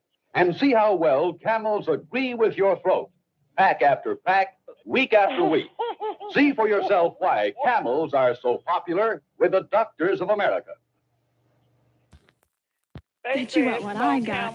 Healthy feel with a lot of help from Ultra Bright.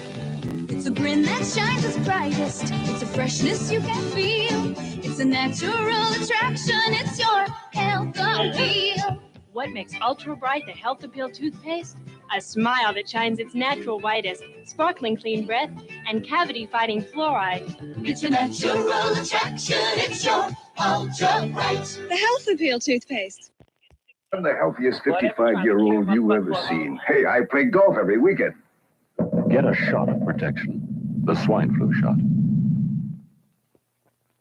Oh, wow, they got a commercial for the swine. Joe brought it home from the office. He gave it to Betty and one of his kids and to Betty's mother. But Betty's mother went back to California the next day. On her way to the airport, she gave it to a cab driver, a ticket agent, and one of the charming stewardesses. At school, Joe's kid gave it to some other kids, and Mrs. Merrill got it and gave it to her husband. Wait a minute. Let's rewind this swine flu commercial contagion outbreak. Let's start over with, what's the lady name, Betty? Okay, here we go. Oh, here we go. Let's rewind that part. Listen to this commercial. Joe brought it home from the office. He gave it to Betty and one of his kids and to Betty's mother. But Betty's mother went back to California the next day. On her way to the airport, she gave it to a cab driver, a ticket agent, and one of the charming stewardesses. At school, Joe's kid gave it to some other kids, and Mrs. Merrill got it and gave it to her husband. In California, Betty's mother gave it to her best friend, Dottie. But Dottie had a heart condition and she died. But before she died, Dottie gave it to her girlfriend, the mailman, the paper boy, and the vet when she went to pick up her chihuahua. If a swine flu epidemic comes, this is how it could spread. You'll want to be protected, especially if you're elderly or chronically ill. Get a shot of protection, the swine flu shot. Nose, throat, and accessory organs not adversely affected by smoking Chesterfields. First such report ever published about any cigarette, and it applies only to Chesterfield. A responsible consulting organization reports this study by a competent medical specialist and his staff on the effects of smoking Chesterfields. A group of people smoked only Chesterfields for 6 months in their normal amount, 10 to 40 a day. 45% of the group have smoked Chesterfields from 1 to 30 years for an average of 10 years each. At the beginning and end of the 6 months period, each smoker was given a thorough examination, including x-rays. The examination covered the sinuses, nose, ears, and throat. After a thorough examination of every member of the group, the medical specialist stated, "It is my opinion that the ears, nose, throat, and accessory organs of all participating subjects examined by me were not adversely affected in the 6 months period by smoking the cigarettes provided." Remember this report and buy Chesterfields, regular or king size. Premium quality Chesterfield, much milder.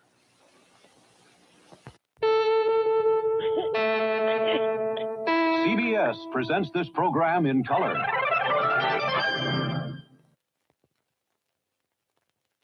Our ads of the last few weeks, different from what you usually see, have tried to raise questions we feel are extremely important. As the first generation of the technological society, we have been acted upon by forces of such power that few, if any, of us can understand. Extensive information gathering on every American, human experiments with drugs and psychosurgery, electronic surveillance, the era of the computer, invasion of privacy. Wait a minute. Growing government and corporate power, American. Hold on. Let me wind this part back. From what you usually. CBS presents this program in color.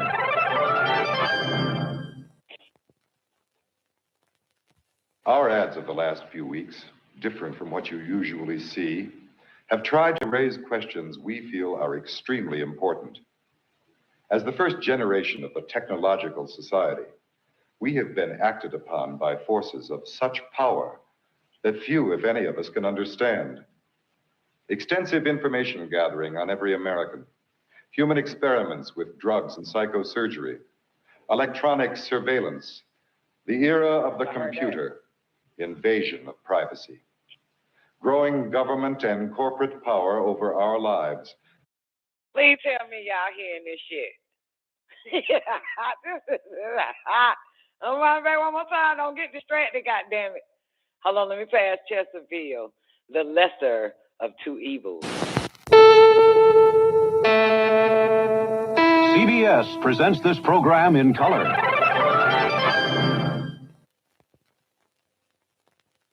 Our ads of the last few weeks, different from what you usually see, have tried to raise questions we feel are extremely important.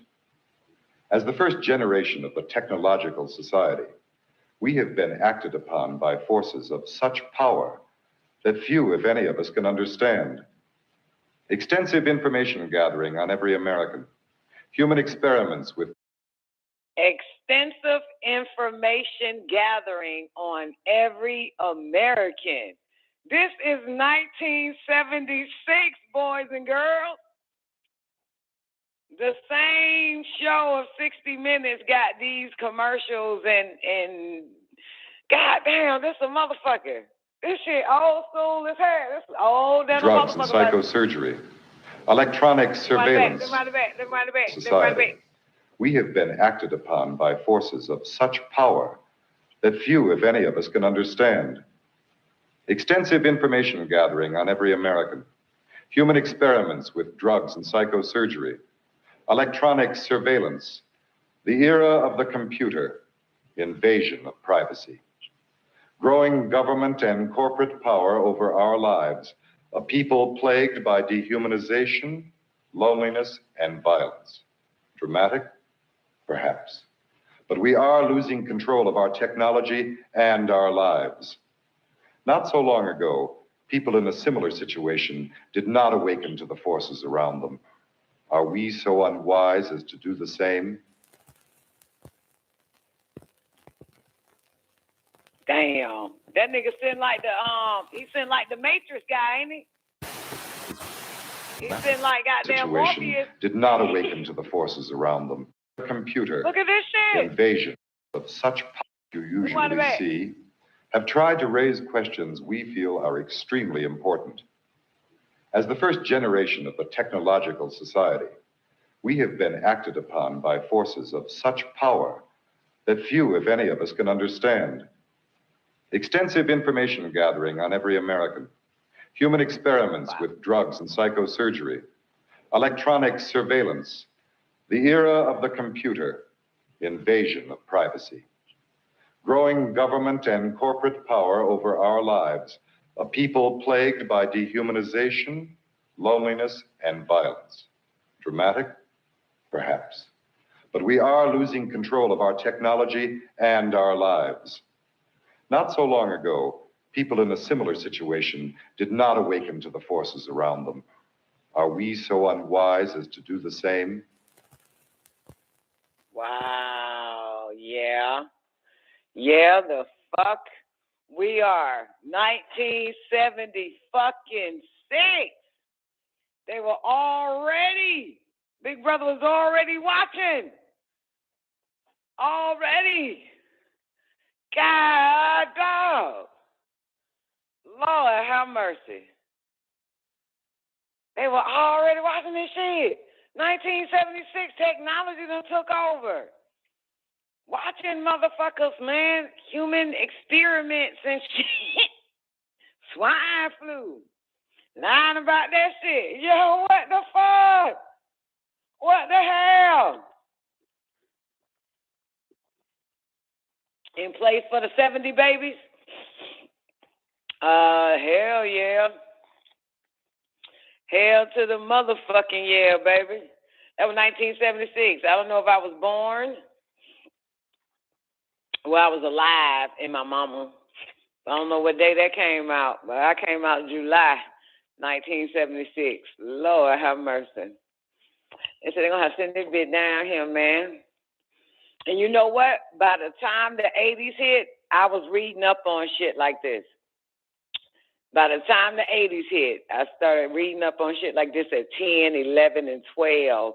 By the time my age 12 hit, yeah, some other shit started popping out. Got right back on that bitch. By the time I was in 14 years old, boom. Bringing people to the awareness of this shit right here. Remember what comes after the 70s? The fucking 80s. I was doing this thing. I was alerting people about this shit. I'm thinking future, but I didn't think at this point. I didn't know. You're talking about, goddamn. The TV came out in the 50s, right? And now, like CBS said, in color. So that's 76. That's a motherfucker. Damn. So by 1986, your girl Dawn was alerting motherfuckers, her peers and all that shit. That's when I was like really done with school. Like, what the fuck I'm going for? This is some real foul shit happening on this motherfucker. Yo. Oh my God. Nick Beth said, I'm surprised they allowed us to make it this far. If this has been in place for so long, very long. Very long. Long time ago, Don did a series called The Millennial Book. And it talks about everything that was going to happen in the millennial. But it starts back in the 18th centuries, baby. You know what I'm saying? Now, am I wrong? I did that wrong. The 20th century, the 18th, 19th century, they've been plotting this shit. Probably longer than that. You know what I'm saying? The whole setup of how it all worked. You remember that, Twank? When we were doing the millennial? Before the millennial book came out, Dr. York wrote a book in the early 90s What to Expect in the Year 2000, and the Leviathan. I think the Leviathan book came out in the 80s. All that shit is in there. All that shit there we just saw, all that's in there. The past, getting them, showing them how they were setting it all up for the past, I ain't gonna say this past 30 years, but let's say in the 1800s, they've been setting this shit up since the 1800s. But it came into play hard with your boy, your president. This is before me and you, Twank, was born and everything. But it came into play hard when the Germans, you know what I'm saying, took over the smart ones, the Nazis. Smart as a whip, I tell you. Being a contactee for the extraterrestrials, the Aldebarans, the Pleiades, the Pleiadians.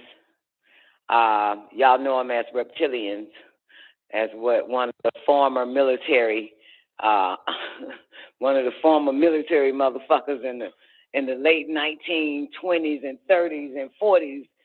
He likes to call them reptilians and shit. And how to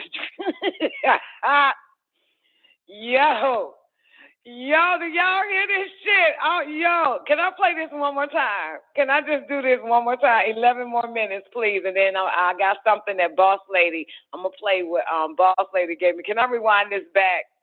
I want you to, can we watch it one more time? The whole shit, including the commercials. 1976, swine flu fraud, CDS. 60 minutes. Remember the swine flu scare of 1976? That was the year the U.S. government told us all that swine flu could turn out to be a killer that could spread across the nation. And Washington decided that every man, woman, and child in the nation should get a shot to prevent a nationwide outbreak, a pandemic. Well, 46 million of us obediently took the shot. And now 4,000 Americans are claiming damages from Uncle Sam amounting to $3.5 billion because of what happened when they took that shot. By far the greatest number of the claims, 2/3 of them, are for neurological damage or even death. This virus was the cause of a pandemic in 1918 and 1919 that resulted in over 500,000 deaths in the United States, as well as 20 million deaths around the world. See how easy it is to... Thus, the U.S. government's publicity machine was cranked into action to urge all America to protect itself against the swine flu menace. Influenza is serious business. During major flu epidemics, millions of people are sick and thousands die. Well, this year you can get protection. The vaccines are safe, easy to take, and they can protect you against flu. So roll up your sleeve. Protect yourself. One of those who did roll up her sleeve was Judy Roberts. She was perfectly healthy, an active woman, when in November of 1976, she took her shot. 2 weeks later, she says, she began to feel a numbness starting up her legs. By the following week, I was totally paralyzed. So completely paralyzed, in fact, that they had to operate on her to enable her to breathe. And for 6 months, Judy Roberts was a quadriplegic. The diagnosis? A neurological disorder called Guillain-Barré syndrome. This disease can even kill. Indeed, there are 300 claims now pending from the families of GBS victims who died, allegedly as a result of the swine flu shot. Judy, why did you take the flu shot? I'd never taken any other flu shots, but I felt like this was going to be a major epidemic. And the only way to prevent a major epidemic of a really deadly variety of flu was for everybody to be immunized. As part of informing Americans about the swine flu threat, Dr. Sensor's CDC also helped create the advertising to get the public to take the shot. Swine flu? Man, I'm too fast to let it catch me. You'll want to be protected. Get a shot of protection. The swine flu shot. I got the nigga in the commercial too, swine flu. Man, I'm too fast for them to catch me. This you jive turkey. What the hell, man?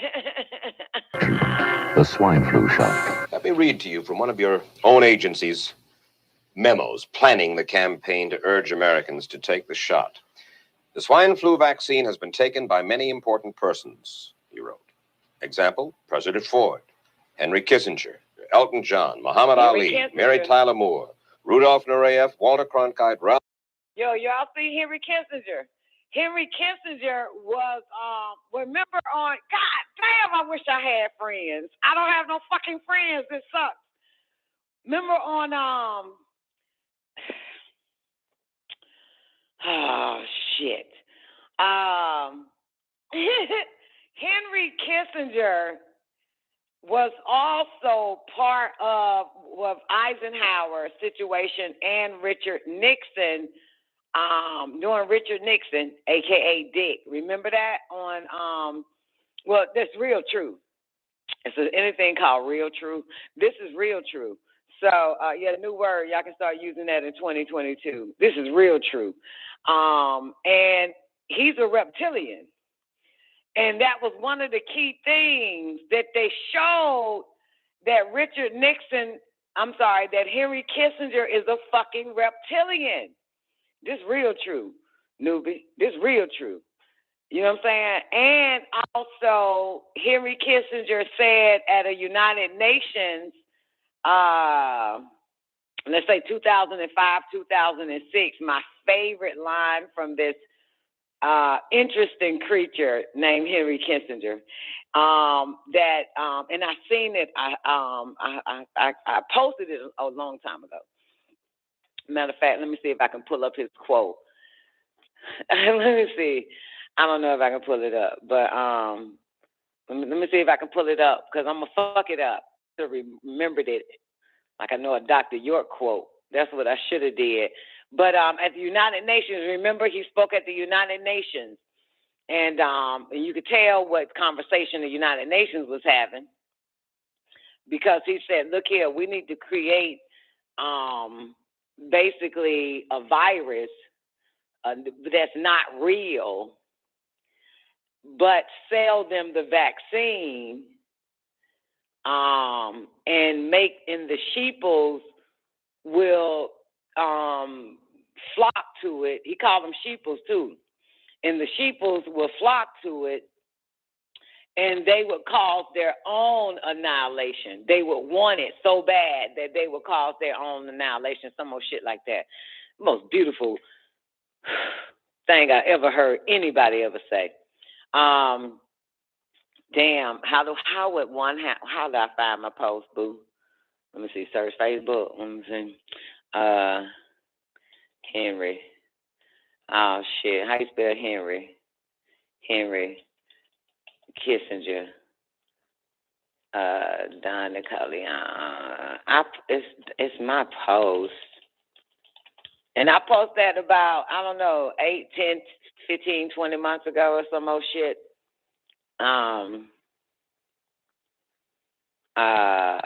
Post. I want to get the quote right though. Got it. She's so smart. All right, this is what he says. It's in part. My bad. I didn't. But I think I posted the whole thing. But Kissinger said at the World Health Organization, my bad, not the United Nations, we create a virus and the sheeps will pay for their own extermination. But it's more to it that he actually says. Yeah, we'll create a virus and the sheeps will pay for their own extermination. I really like this guy, Henry Kissinger. Henry Kissinger is also P. Diddy's mentor. His mentor before y'all even knew who P. Diddy was. Okay? Now here's Don Nicoleone. Connect the dots. La, la, la, la, la. Here's Don Nicoleone connecting the dots, and y'all probably heard me say it many a time, but this is how I connected the dots to Sean Combs, I believe that's his name, and Henry Kissinger. Okay? All right? Sean Combs' daddy, I was watching the real interview of Frank Lucas, okay? And Frank Lucas started talking. Frank Lucas mentioned P. Diddy daddy and how the government had him killed. Got it? The government had Puff Daddy killed. And from there, I started noticing that Malcolm killed, they took his son, who is Obama, took him under the wing. Diddy, Daddy, killed. They took Diddy under the wing. And of course, Khalid Muhammad's son, Farrakhan, they took him, his son, under their wing. The same shit. That's why I connected that. So when I heard, I think it was out of Diddy's mouth or Henry Kissinger, but it might have been Diddy that literally said that Henry Kissinger was his mentor ever since he was a little boy. You know what I'm saying? So you know that when they assassinated Diddy's daddy, Diddy was a baby, a little boy, and they took him. Yeah, Henry Kissinger took him under his wing. See that shit? They all play a part in this shit, man. Like, I be connecting the dots, baby. Let's rewind it back where they start mentioning Henry Kissinger and all. And Ford. I'd never taken any other flu shots, but I felt like this was going to be a major epidemic. And the only way to prevent a major epidemic of a really deadly variety of flu was for everybody to be immunized. As part of informing Americans about the swine flu threat, Dr. Sensor's CDC also helped create the advertising to get the public to take the shot. Swine flu? Man, I'm too fast to let it catch me. You'll want to be protected. Get a shot of protection. The swine flu shot. Let me read to you from one of your own agency's memos planning the campaign to urge Americans to take the shot. The swine flu vaccine has been taken by many important persons, he wrote. Example, President Ford, Henry Kissinger, Elton John, Muhammad Ali, Mary Tyler Moore, Rudolph Nureyev, Walter Cronkite, Ralph Nader, Edward Kennedy, etc., etc. Did you talk to these people beforehand to find out if they planned to take the shot? I did not know. Did anybody? I do not know. Did you get permission to use their names in your campaign? I do not know. Mary, did you take a swine flu shot? No, I did not. Did you give them permission to use your name saying that you had or were going to? Absolutely not. Never did. Did you ask your own doctor about taking the swine flu shot? Yes, and at the time he thought it might be a good idea. But I resisted it because I was leery of having the symptoms that sometimes go with that kind of inoculation. So you didn't? No, I didn't. Have you spoken to your doctor since? Yes. And? He's delighted that I didn't take that shot. Dr. Michael Hatwick directed the surveillance team for the swine flu program at the CDC. His job was to find out what possible complications could arise from taking the shot. They had a surveillance team in the 1976. A surveillance team. Does that sound familiar, boys and girls? Unless, did they wipe your brains already? Did they MK Ultra you humans? Remember, 2020, they started setting up a surveillance team. You know what I'm saying? And go to Pfizer and look at their protocols. You'll see it. Look at Pfizer protocols. It's all been surveillance. And to report his findings to those in charge. Did you know ahead of time, Dr. Hatwick, that there had been case reports of neurological disorders, neurological illness, apparently associated with the injection of influenza vaccine? Absolutely. You did? Yes. How'd you know that? By review of the literature.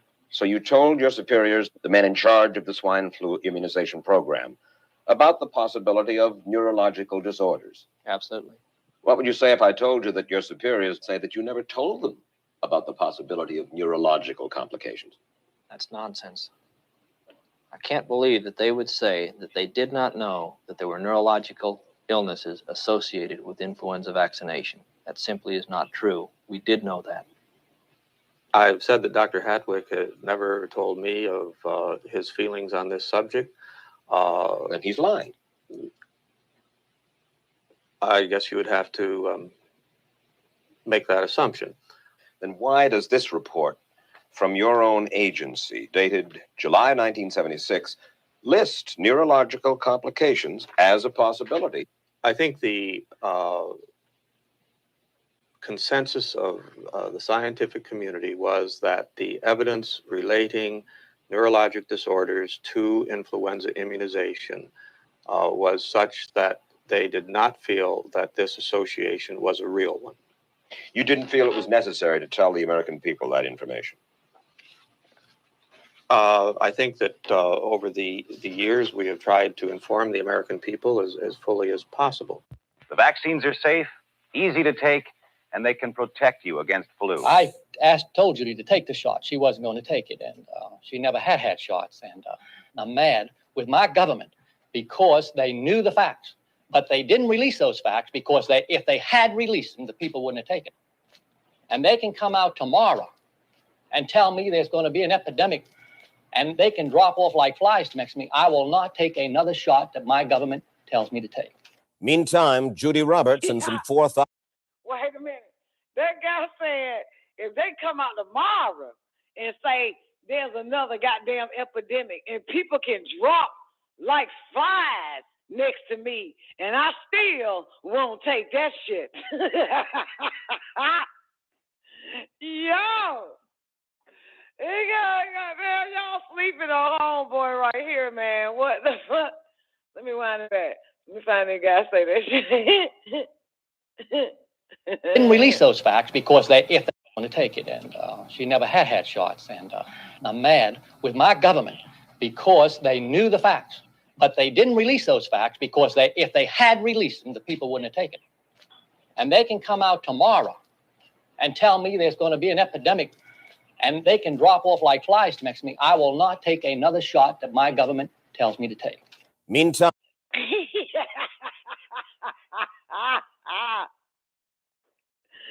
Man, I would not do that. I don't give a fuck. They can drop dead next to me. I am not taking that. I'm Judy Roberts and some 4,000 others like her are still waiting for their day in court. All right, here comes the This is the CBS television network. What cigarette do you smoke? You'll be interested to know how the doctors of America answered that question. Tens of thousands of doctors in all parts of the country, in every state of the union. Doctors in every branch of medicine were asked, What cigarette do you smoke, doctor? In this nationwide survey of general practitioners, surgeons, throat specialists, diagnosticians, and so on, the brand named most was Camel. Yes, according to this survey, more doctors smoke Camels than any other cigarette. Try Camels yourself. Make the one sensible cigarette test. Make your own 30-day Camel mildness test in your T-zone. Smoke only Camels for 30 days. Enjoy Camel's rich, full flavor. And see how well Camels agree with your throat. Pack after pack, week after week. See for yourself why Camels are so popular with the doctors of America. Bet you want what I got. Healthy feel with a lot of help from Ultra Bright. It's a grin that shines its brightest. It's a freshness you can feel. It's a natural attraction. It's your health appeal. What makes Ultra Bright the Health Appeal toothpaste? A smile that shines its natural whitest, sparkling clean breath, and cavity-fighting fluoride. It's a natural attraction. It's your Ultra Bright. The Health Appeal toothpaste. I'm the healthiest 55-year-old you ever seen. Hey, I play golf every weekend. Get a shot of protection. The swine flu shot. Joe brought it home from the office. He gave it to Betty and one of his kids, and to Betty's mother. But Betty's mother went back to California the next day. On her way to the airport, she gave it to a cab driver, a ticket agent, and one of the charming stewardesses. At school, Joe's kid gave it to some other kids, and Mrs. Merrill got it and gave it to her husband. In California, Betty's mother gave it to her best friend, Dottie. But Dottie had a heart condition and she died. But before she died, Dottie gave it to her girlfriend, the mailman, the paper boy, and the vet when she went to pick up her chihuahua. If a swine flu epidemic comes, this is how it could spread. You'll want to be protected, especially if you're elderly or chronically ill. Get a shot of protection, the swine flu shot. Nose, throat, and accessory organs not adversely affected by smoking Chesterfields. First such report ever published about any cigarette, and it applies only to Chesterfield. A responsible consulting organization reports this study by a competent medical specialist and his staff on the effects of smoking Chesterfields. A group of people smoked only Chesterfields for 6 months in their normal amount, 10 to 40 a day. 45% of the group have smoked Chesterfields from 1 to 30 years for an average of 10 years each. At the beginning and end of the 6 months period, each smoker was given a thorough examination, including x-rays. The examination covered the sinuses, nose, ears, and throat. After a thorough examination of every member of the group, the medical specialist stated, "It is my opinion that the ears, nose, throat, and accessory organs of all participating subjects examined by me were not adversely affected in the 6 months period by smoking the cigarettes provided." Remember this report and buy Chesterfields, regular or king size. Premium quality Chesterfield, much milder.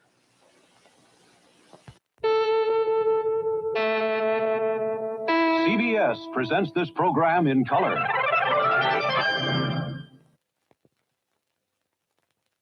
Our ads of the last few weeks, different from what you usually see, have tried to raise questions we feel are extremely important. As the first generation of a technological society, we have been acted upon by forces of such power that few, if any, of us can understand. Extensive information gathering on every American, human experiments with drugs and psychosurgery, electronic surveillance, the era of the computer, invasion of privacy, growing government and corporate power over our lives, a people plagued by dehumanization, loneliness, and violence. Dramatic? Perhaps.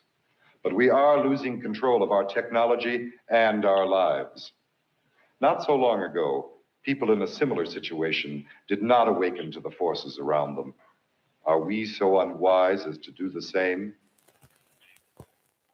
That's the best part right there. Goodness gracious. Woo! All right, so the swine flu was 1976. So obviously, let's say maybe 5 years after that, let's just say damn near going into the 80s when they exposed the swine flu vaccines. It's got to be around the 80s, right? You know what I'm saying? We know it ain't the 90s, goddammit. So, because that's 76, or maybe it could have been 77, 78, 79 when the CBS did their 60 Minutes exposing the swine vaccine. And check out those, look at that shit. That last, I don't even know what to call it because we don't get that shit like that no more on television. The guy with the TV head, you know what I'm saying, explaining that this is the first generation of technology. So that had to still be in the 70s.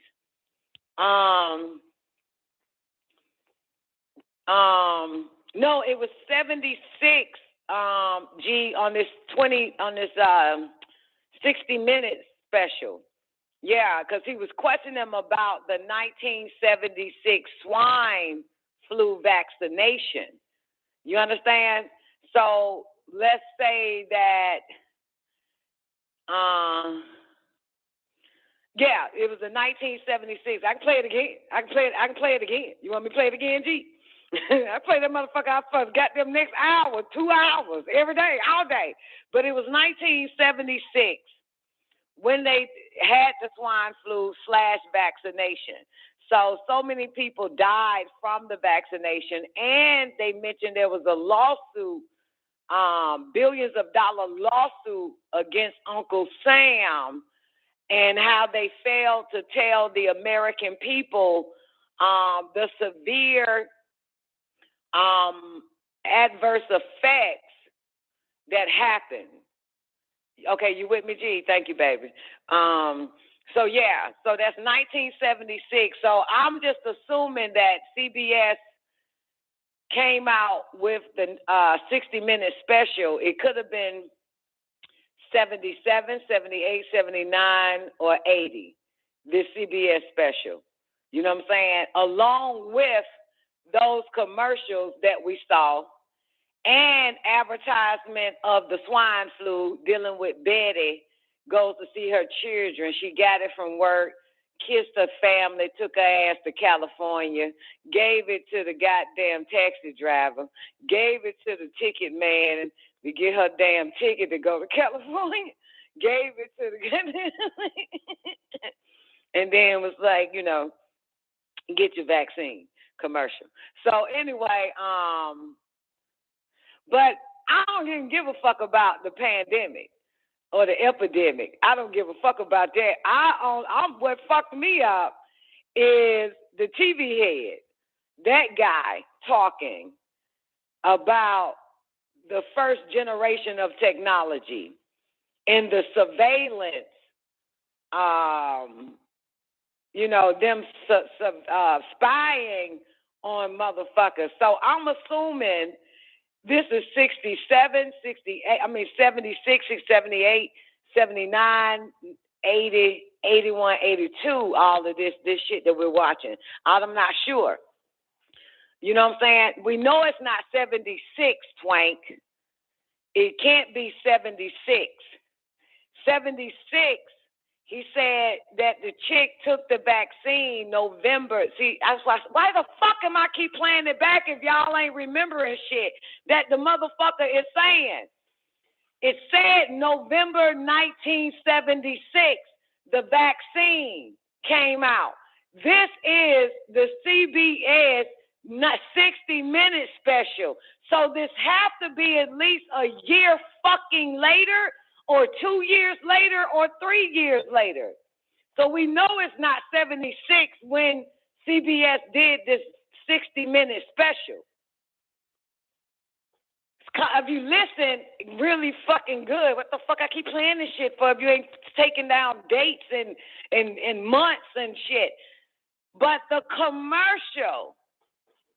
So what's throwing me off is the TV man, wind it back. I want you to listen to this motherfucker. So we know that this is not 1976 with 60 Minutes. Did we know that 1976 was the swine flu fraud, as is mentioned, as they call it, to get the people to take the vaccine? So this has to be a year later or two. And we know that lady that's on there, she done been through hell and high water. So I know this bitch ain't get the shit in 76, and then 2 months later, this bitch having to sit down with goddamn 60 Minutes. This bitch had surgery. She was paralyzed. If you look at that bitch, she couldn't walk. She got a hole through her damn throat and shit, and she got robot fucking legs she got to walk on now. So this bitch ain't recuperated the instant after she took the vaccine. So obviously this had to be 2 years later of this woman still alive and all the treatment and shit and surgery this bitch had to go through. Because now the bitch up and walking. And then they show the bitch in a fucking wheelchair and shit, pushing herself around in a fucking wheelchair. So this ain't 1976. This could be 77, 78, 79, 80, 81, or whatever the fuck it could be. But we know for a fact it's not 1976 when they exposed this shit and met this little chick named Julia Roberts from that, okay? So, now, I get to the part where I want you motherfuckers to figure out when this goddamn commercial came out to alert, and it wasn't us niggas, because my mom and daddy don't know shit about who the fuck watching who and technology and human experiments and shit. Them dumb Program in color.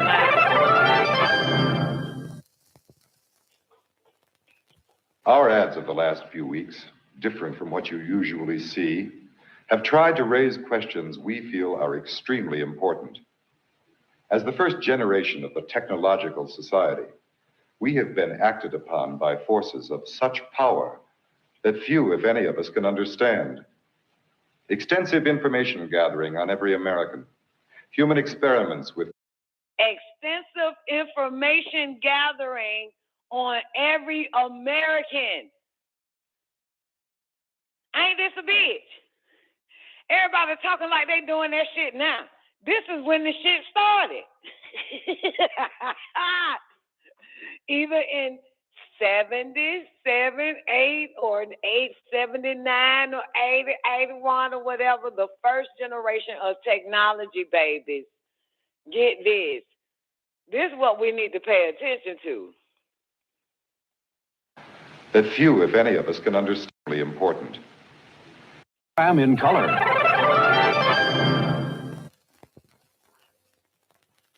Our ads of the last few weeks, different from what you usually see, have tried to raise questions we feel are extremely important. As the first generation of the technological society, we have been acted upon by forces of such power that few, if any, of us can understand. Extensive information gathering on every American, human experiments with drugs and psychosurgery, electronic surveillance, the era of the computer, invasion of privacy, growing government and corporate power over our lives, a people plagued by dehumanization, loneliness, and violence. Dramatic? Perhaps. But we are losing control of our technology and our lives. Not so long ago, people in a similar situation did not awaken to the forces around them. Are we so unwise as to do the same? And here we are now. Are we so unwise to do the same? And look at this shit here. Boy, make you want to goddamn unbury your mama, your daddy, your grandmama, your uncles, anybody that done fucking died in the past 50, 60 goddamn years ago and beat their goddamn bones in. Stomp shit out of their bone. What the fuck? Y'all ain't fucking tell us shit about it. What the fuck was y'all doing this whole goddamn time? I get pissed off about shit like this. The fuck? Are you gonna let that happen? The fuck? God damn. Are you gonna let that happen? Motherfucker, we just goddamn babies doing this motherfucking time and shit. Getting our ass whooped for no fucking reason for drinking the Kool-Aid and shit. The poison that they gave and shit that they bought from these motherfuckers. Yo, I'm gonna get pissed. God damn. Like, god damn, man, this before we even had, you feel me, Sweet Shoe. Minding our business, think we done born into a perfect fucking world. Goddamn, mom and dad don't know shit. I don't even, man, we gotta stop calling these motherfuckers mamas and daddies, man. They don't deserve that shit. Like, we gotta take that shit from these motherfuckers. Shit is ridiculous. Grandmama too, man. Fuck that shit, shawty. Y'all supposed to be goddamn on this type of shit. On this type of shit. You know what I'm talking about? God damn, going to church every goddamn day, knowing the pastor gonna constantly say the devil this, the devil that, and leave the church and forget to be aware of this motherfucker. You know what I'm talking about? Be aware. They only go to church to know about the devil in church, but can't see. What the fuck? This is what the pastor should have been telling these motherfuckers. You know what I'm saying? Should have been showing all them motherfuckers. Man, I'm a little pissed. I get mad at the goddamn older generation and the older generation and the older generation. I get pissed off at these little fucking man, goddamn. Fucking kidding me? You got a goddamn TV right there. What the fuck is you watching? Soul goddamn Train, bitch? The whole fucking time this shit was going on and y'all dumbass was watching Soul Train and shit. The fuck? The hell is I said bunker or some shit? What the fuck was y'all doing? This shit right there been there the whole fucking time. Been there the whole fucking time. You hear me? Before we even get here. But we look like we the crazy motherfucker. Yeah, we crazy, bitch. Because you wasn't watching motherfucking CBS in the 70s. Goddamn fucking around watching Archie Bunker and shit. Stupid shit like that. Goddamn watching that dumbass motherfucking Muhammad Ali fight all the goddamn time. Watching stupid shit. Meanwhile, they were the first generation of technology and people trying to warn this shit. Trying to warn them about Big Brother go back, boo. This shit ain't goddamn the millennial. This motherfucker been here. This motherfucker here, human experiment, human trials and shit. Psychic, what did the motherfucker say? The fuck? Goddamn, we got a whole bunch of white people talking about some goddamn swine flu vaccines and shit, and niggas somewhere drunk doing them goddamn blue light in the basement and that fucking juke joints doing this whole goddamn time, had no idea that, goddamn it, 60 Minutes did a whole goddamn special on this shit.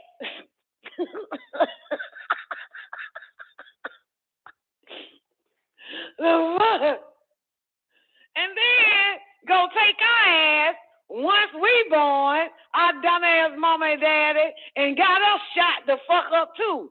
Because they weren't watching the 60 Minutes shit.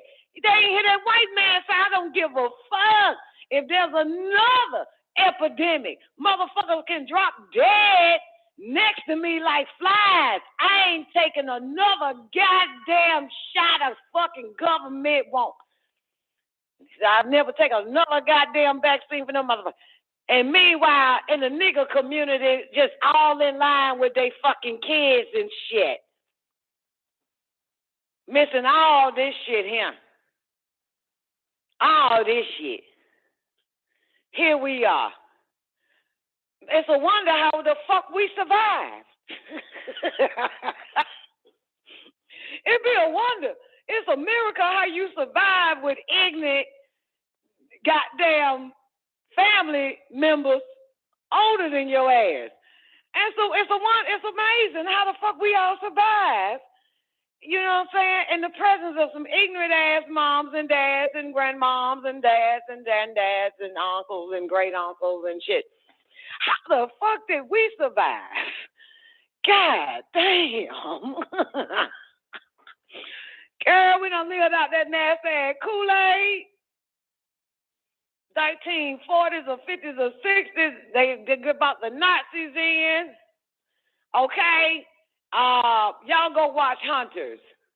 It show you that shit. They put in all the foods. And in Hunters, they show it in the black community, a black family with black little kids on the floor watching some cartoon ass shit. Right?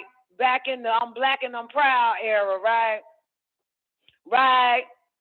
And little black ass kids sitting on the floor watching the Flow TV. Remember everybody had the Flow TV? I'll never forget when we got one of them dummies. And but anyway, they showed the little black kids in Hunters in the 70s or 60s, and the commercial pops up because the kids are watching little kids program. And they showed a box of cereal or some type of candy and shit. And they advertised it a lot in the nigga neighborhood through the frequency of the television. You understand? On the other side of town, the Nazis created fructose. The killer goddamn body and put fructose all in everything. Go watch Hunters. It's on Amazon. You know what I'm saying? But it show you that they put that shit in the fucking foods to actually start destroying the fucking kids. You know what I'm saying? Because I've never seen my daddy eat some Fruity Pebbles. Neither my mama. I've never seen my daddy drink Kool-Aid or my mama. It was only for us. Hey, Kool-Aid. All that shit. Yeah, if they couldn't get us, keep telling y'all, if they couldn't get the 70 babies by doing the angel dust and shit in the moms and the goddamn poison in the food and the so-called vaccines from the swine flu, then they figured, you know, they'll get the babies. It's all about the children, man. I understand. I keep telling y'all, motherfuckers, but y'all just keep, going on with your lives like our parents did. Trying to clean up what you think you done messed up in your life and shit, and leave the fucking kids right there just all poison and shit.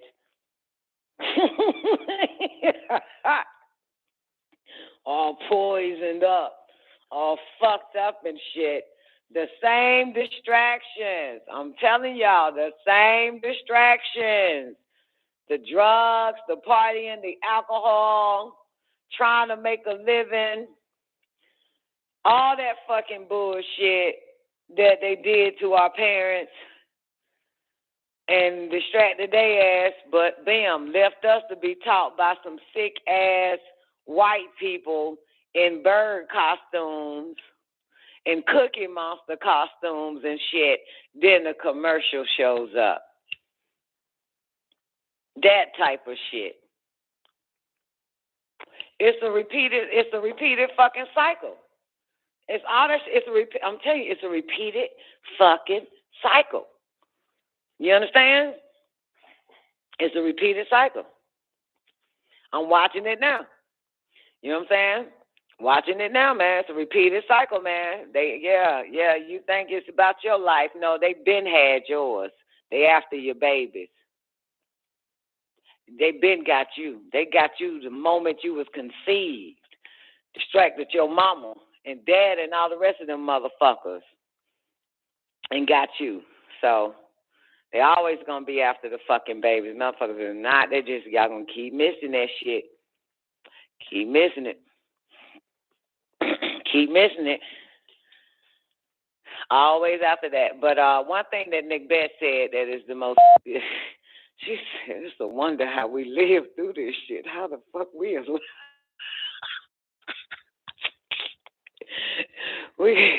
How the fuck? I don't know. I'm going to take that shit to bed with me tonight. I'm just going to hear in the bed say that shit. Like, I'm going to take that to bed, baby. I'm going to take that to bed and live like probably like 90%. Well, 90% of us ain't got no fucked up ass health problems. You know what I'm saying? I'm talking about us here today. You know what I'm saying? Like, for real. Like, out of all that shit, all that poison we done goddamn took in and shit, them vaccines moms and dads believed in and shit. Oh, goodness gracious. All that fried food we done ate, pork, all types of shit. But I was talking to Doc, right? G, check this shit. I was talking to Doc yesterday, and I was telling him how I was talking to y'all, and I always had this moment like, damn, the children that are being born in this decade is fucked up. Like, they got some fucking health problems and shit. And I said, you know, the same shit is on the shelves that we ate. It's still Jolly Ranchers on the shelf. They still selling Kool-Aid. They still selling pig sperm and Sunny Delight. They still selling Fruity Pebbles and Frosted Flakes and Lay's potato chips and all that fucking shit, right? It's the same goddamn shit, Honey Buns, no matter what the fuck it is, right? That nasty-ass bologna we used to have to eat and shit, peel the little thing. So, you know, I mean, it's the same shit. So I was saying to Doc, like that shit ain't never made us sick. That shit ain't never made us fucking sick. Only thing I remember in elementary school, it was one chick, her name was Sean somebody, right? And the only problem that bitch had real bad was eczema. That was my first time ever seeing eczema. She had it on her face, down her neck, on her arms, on her legs, on her body, right? That's the first time I ever seen that shit. Eczema. Okay, first in elementary school. So anyway, so I was trying to figure out why these children, our babies in the nigger race, got diabetes. It was a little boy. By the time I'm 17, 18 years old, I'm working at a daycare. It was a little boy that had to take a diabetic shot. First time I ever seen that shit. Okay? And a whole bunch of children having asthma and all that type of shit, right? And so and while I'm telling Doc this shit, it hit me why a lot of us didn't get fucked up, you know? And of course we overload ourselves on McDonald's, and even then they was putting formaldehyde in the fucking fries. You know what I'm saying? They was lacing their French fries with formaldehyde, and you know, of course, let's say 20 years later, by the time we're about 20, we find out that it was not even giving us what is considered cow meat. It was a whole nother form. It was something else in that goddamn Big Mac and quarter pounder and shit. Started finding out a lot of that shit. And their milkshakes is powdered. It's not real milk that shakes. And shit, started finding out a lot. Well, I did. Started finding out a lot more about it by the time I'm in my 20s. But going back to us, it's kind of like, so anyway, here's my point. So what I said to Doc was, and then it finally hit me, I said, I know what it is. I know why a lot of us in our generation wasn't affected as young, health-wise. You want to know what it was, G? It finally hit me. Now, I'm going to tell y'all why. Because we were outside. We were outside. We was eating all that bullshit outside. And we would run it the fuck off outside.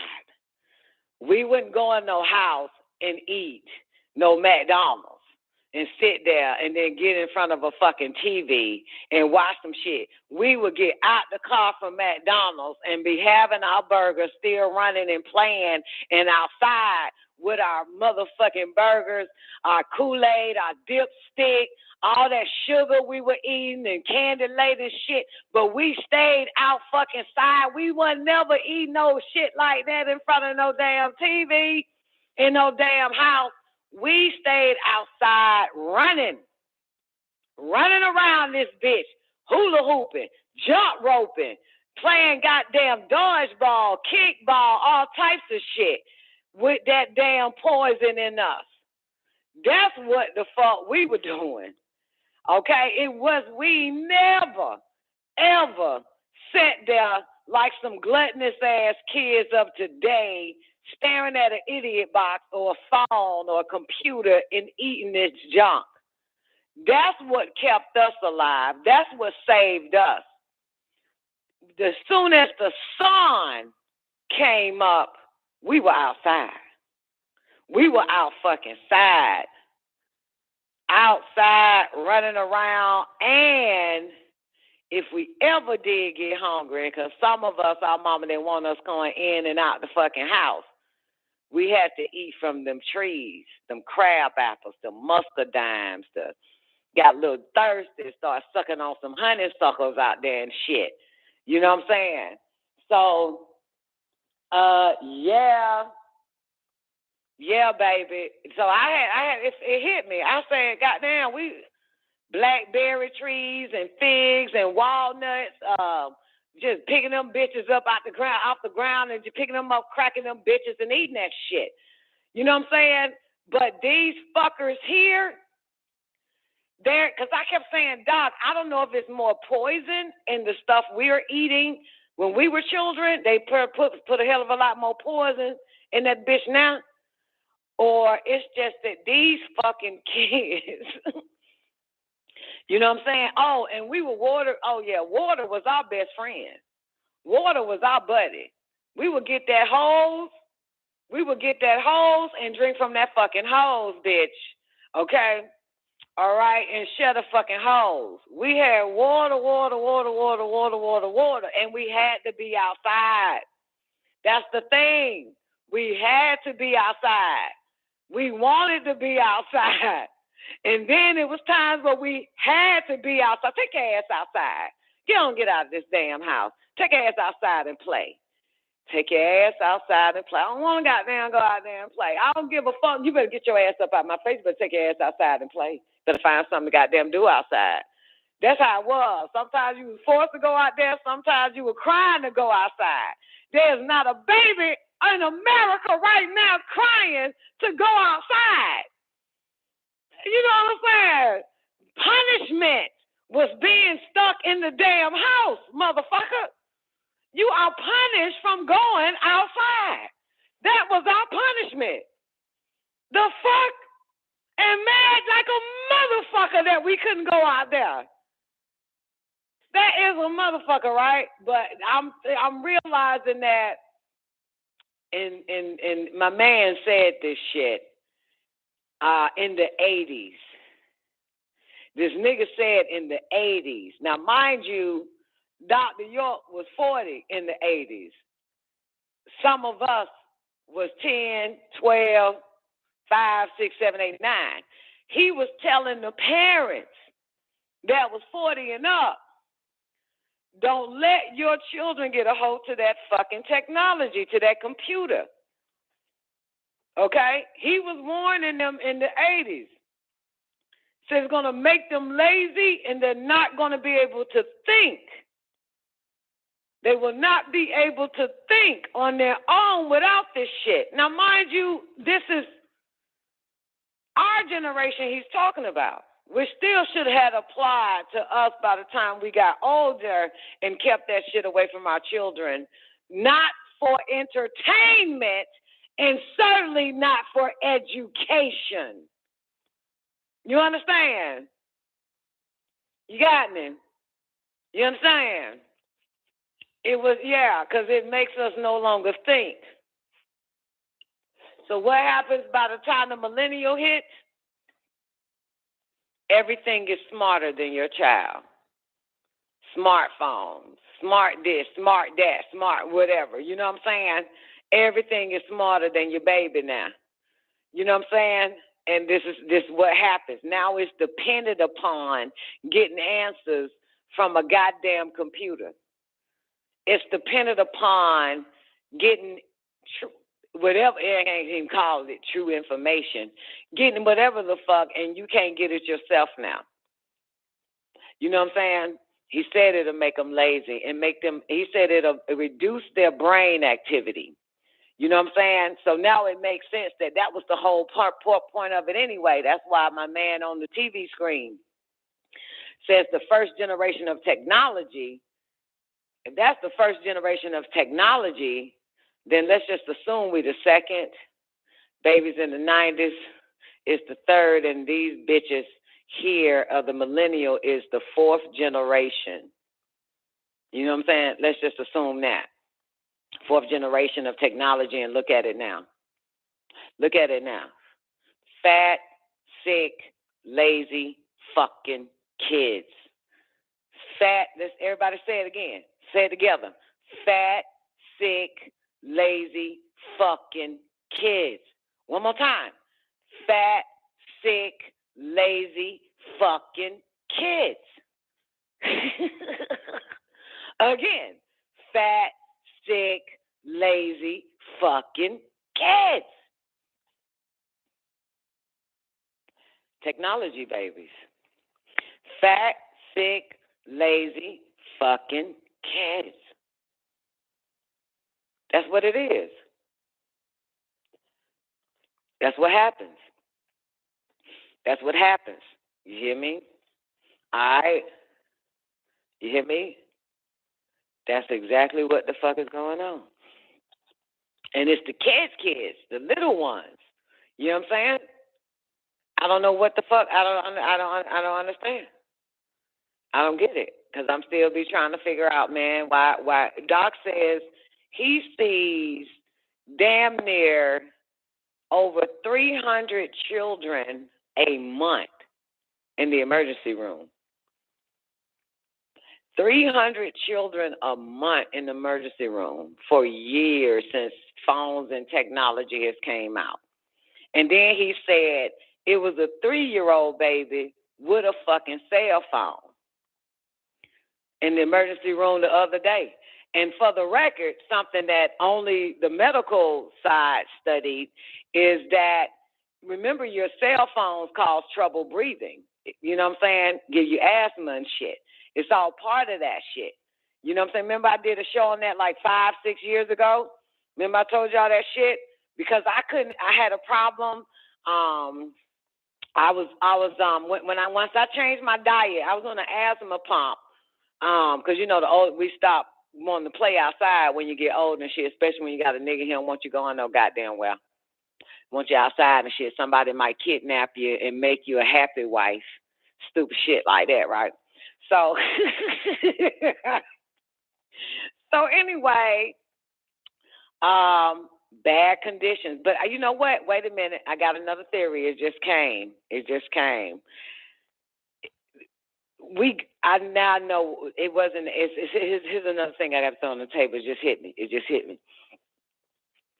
Bad diet for children, right? This is probably another reason why this happened. Why I was saying that we didn't experience that type of shit. You know what I'm saying? All that sickness. We didn't have a lot of sick ass friends. We didn't know shit about diabetes, no shit like that. A lot of stuff like that, right? By the time we probably hit middle school or whatever, people was passing out asthma pumps and they had to take their medications and all that type of shit. But anyway, it just hit me. Start the child off on bad foods. So by the time it reached 16, 17, 20, 30, and 40, that would be their diet. And by the time they hit 30, 40, they're going to start having health problems. Technically, a lot of us supposed to be dead by 50. You know what I'm saying? Not from a car accident. You know what I'm saying? Not from slipping on a fucking banana peel. Not from getting shot or killed. But from a diet that was given to us ever since we were born. You know what I'm saying? And if we would have kept that shit going like that for real, you know what I'm saying? Like some of us who stopped stopped and tried to get it right in our 20s with our proper diet and shit. You know what I'm saying? All the way up to now, here it is about 20 years later. Please don't rate my goddamn Bentley shouting. Okay. Got a guy pulling the car out the driveway, the garage. But anyway, so it just hit me that this is going to be the diet or the regimen like it was for us, and eventually we broke it, but end up having children and we're still feeding them that bullshit as well. But interesting enough that, my babies are over 20 and they became food conscious, health conscious, and started changing up their little situations. You know what I'm saying? But my point I'm making is that they fed us a hypnotic rhythm while we were children. You know what I'm saying? From processed meat, fake ass fries, whole bunch of sugar and shit like that. So by the time we hit this, what's middle age? Middle age is 40 or is that 50? Hit 35, 40, or 50, we'll start having problems and feeding the same problems to our children. You know what I'm saying? So basically what I'm saying is a hypnotic fucking rhythm happened. You know what I'm saying? This is why we started having withdrawals and goddamn want to get back on that shit when things that we broke away from, trying our best to stay away from eating and shit, consuming. So we would have them moments where we fill out the goddamn truck, the wagon. We done fill out the wagon and shit and got right back on it because that's what they wanted. Because we've been fed this shit our whole lives up until we made an intelligent decision that we're going to stop eating that bullshit. So that's a lot. And by this time, we got children. You know what I'm saying? So it's a motherfucker to think about, right? It's a lot to think about. A lot to consider. So now these babies here they have a hypnotic rhythm basically done as well to them as it was to us, depending on the parents. You know what I'm saying? Depending on the parents. Because in my book, parents are supposed to control. You got me? They supposed to stay in control in my book. You know what I'm saying? There are parents that all parents are in control, but the problem with being in control is you in your right mind to be in control? You got me? Is you in your right mind to be in control of that child? Because if you're not in your right mind to be in control of that child, you'll probably beat that child's ass for spilling red dye number 3.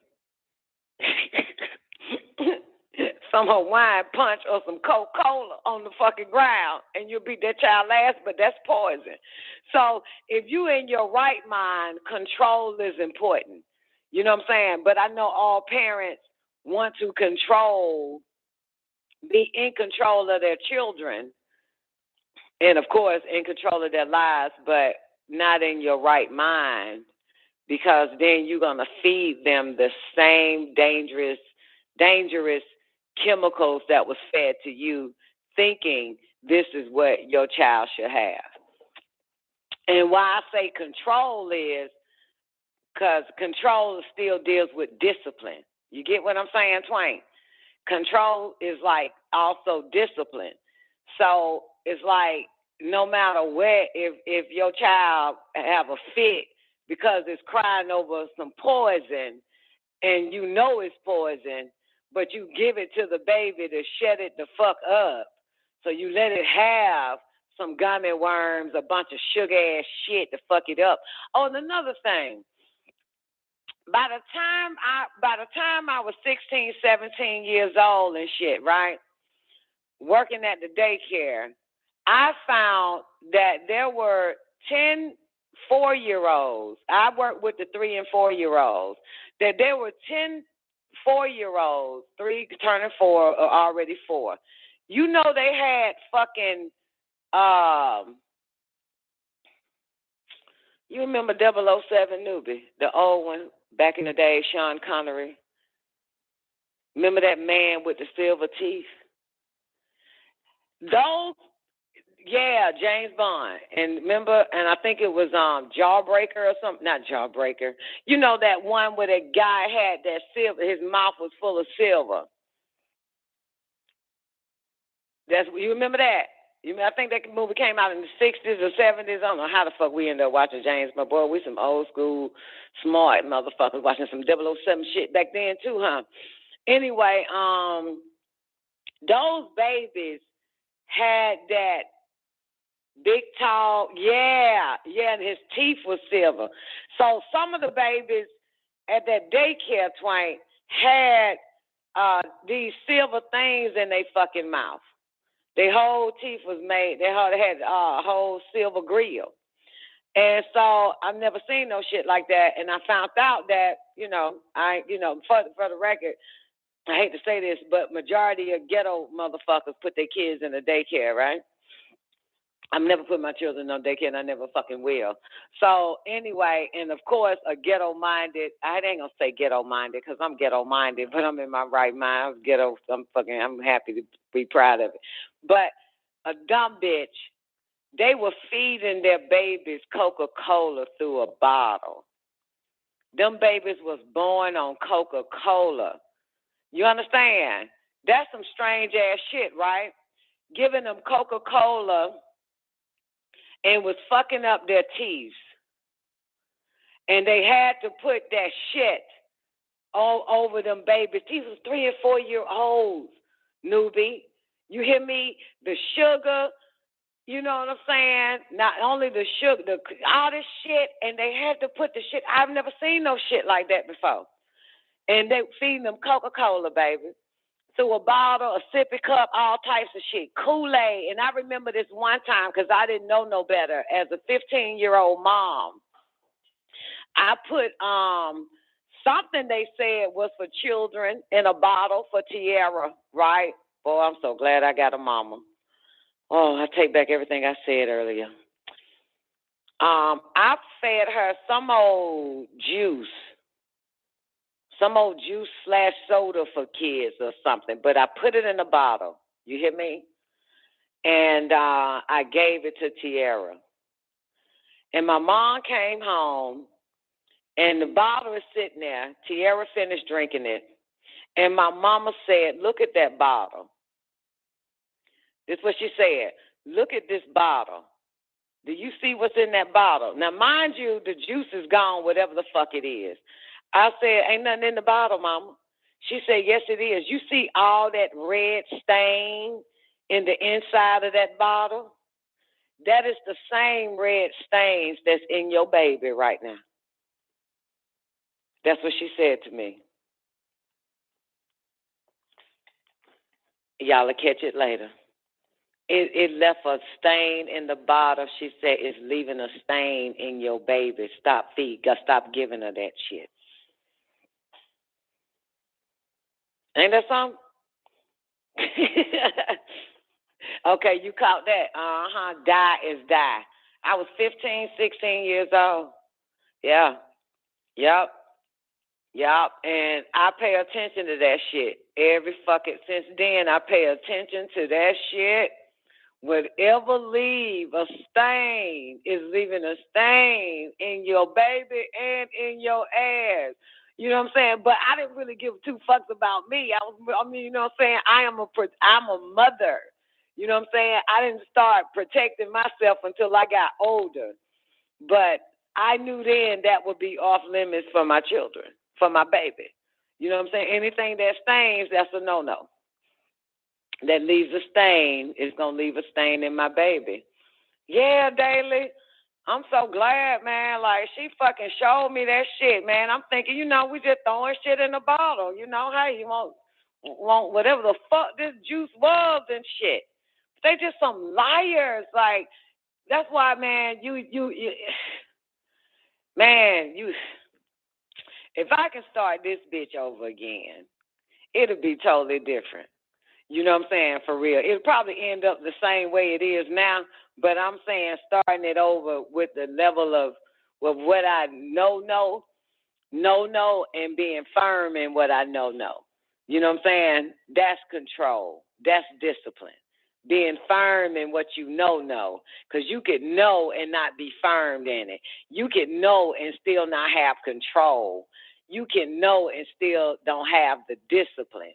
You know what I'm saying? So anyway, but, oh my God, is this event day or what? This is a motherfucker here. Woo! So, you got your swine flu. You realize that the first generation of technology had to be in the 70s. And what they was trying to expose was controlling the masses then. As they always have been on a mission to do that shit, and poison, FDA, and everything else, and convince. It's just interesting. It's like, damn, I've never seen something diabolical before like this in my life. This should go way back. And so they were trying to stop the spread of technology. They was trying to stop, it looks cute, it looks good. You know what I'm saying? It looks cute. It looks good. It looks fun. It looks like you can get get a lot of work done in half the time, and all that type of stuff. If you're looking at it through your eyes today, but if you look at it through the eyes of the 1970s, they were trying to bring awareness. Don't let these motherfuckers convince your ass that you need this fucking technology, because it is a beast. It's a beast. It's a beast. It's a beast, Zena. It's deadly. It's dangerous. You know what I'm saying? So, yeah, and here we are now. And back to the cell phones, though, but it do cause breathing problems. Just want to tell you that. Cell phones, too, along with fried food and French fries and sugar and shit like that. But, yeah, that's that. That's that. So I hope that helps. That's amazing. All right, so, of course, y'all already know. This will be my second time reading about this bullshit. The so-called new COVID-19 variant. I know. Highly infectious variant, South Africa. Okay. Oh, for the record, too, y'all get a chance, if y'all can go digging, there is a movie. There's a movie that came out in, I'm about to get it to you. I'm about to get it to you, my ass. There's a movie that came out, oh, shit, my eyes are watering. There's a movie that came out, damn, I can't find it. It's the name of the virus that they named. I can't find it. Shit. Damn. Did they take it down? They took my movie down? Let me go on my phone. It's interesting. They're blocking everything on my computer. I could be paranoid, but paranoia is the highest form of awareness. I'm going to my phone, though. Shit. Okay, there's a movie that came out, boys and girls, and it's called Omicron. Omicron. Came out in 1963, September the 3rd. Omicron, or however they're saying that. The O is for Omega, for the record. Okay. So remember, you had the little alpha first, right? You remember alpha came first? Y'all remember? Yay, nay. Did they wipe your brains already? Alpha came first, right? Okay, and now this is the O for micron. It mean omega. Okay, all right, you got it? And omega means what? The end. So this should be the end. Yeah, alpha and omega. Yeah, Daily. So the O is for omega. And so I'm thinking like, okay, so they like, I could be wrong. And like, okay, this should end these motherfuckers now. This should 90 end these seconds. motherfuckers. This should get them. If this don't get them, then fuck it, we'll go back to the beginning, alpha again. But this should do it. This should end it now. Micro, really? But anyway, check out the movie, though. It came in 1963. It's about a dead factory worker. He comes back to life after his body becomes inhabited by an invisible 60 seconds. alien. Huh? Isn't it invisible? Comes back to life. Dead and come back to life. Yeah, Omicron. Go watch it, 1963. Omicron. It looked like it's some French people. Goretti, Italian movie. But you might want to check it out. Just for the hell of it, man. Everything on repeat, baby. Okay, so let me give y'all this because we here on WGAG Radio is serious about vaccinations, serious about making sure each one is protected, okay? All right? 10 seconds. All right, this is the end, y'all. This is the big one, okay? So we need to make sure that we are following protocol and procedures, okay, that our government, the doctors that have been verified by the government, the CDC, all of them, So make sure we listen in to what they say, whether do we need to be now 10 feet apart? Do we need to wear 17 masks? Do we have a vaccine in place for the Omicron? I mean, like, oh my God, like, oh fuck, okay. Shit, vaccine. I took 7 vaccines and 18 boosters already for all this corona shit. Oh my God. And now there's an Omicron. Fucking Omicron. It's an Omicron.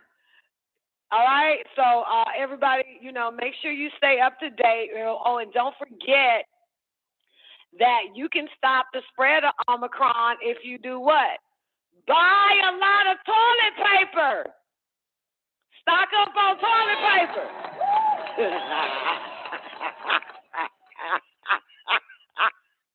Toilet paper gonna do it. Toilet paper gonna keep you safe, goddamn.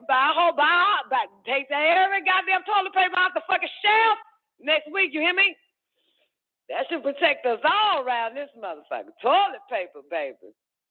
Toilet paper. Anyway,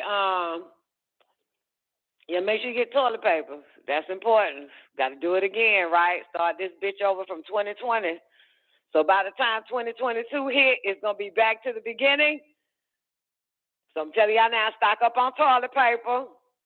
You know what I'm saying? Take all the Clorox wipes and all that little shit again. All right? You hear me? And sit there and watch CNN to tell us what should we do next. Okay? Got it?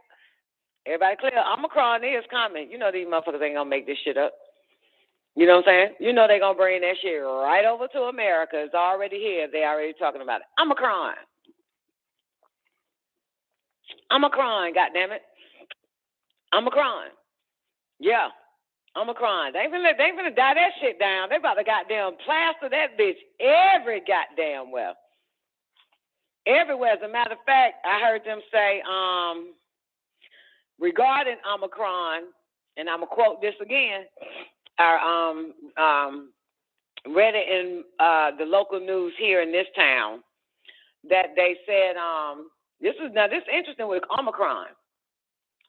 It said Omicron, you're not those people that are vaccinated with the COVID shot is not going to protect you from Omicron. And those that are not vaccinated, it's coming for you, okay? It's coming for you. Some shit like that, right? Yeah. So they said the unvaccinated is going to be the worst affected from it, even though the vaccinated is going to be fucked up too. But they really wanted to put emphasis on the unvaccinated, that Omicron is coming for you, and you, and you. Okay? Absolutely, Daily. We listen and obey the government because the government cares about our health. Not.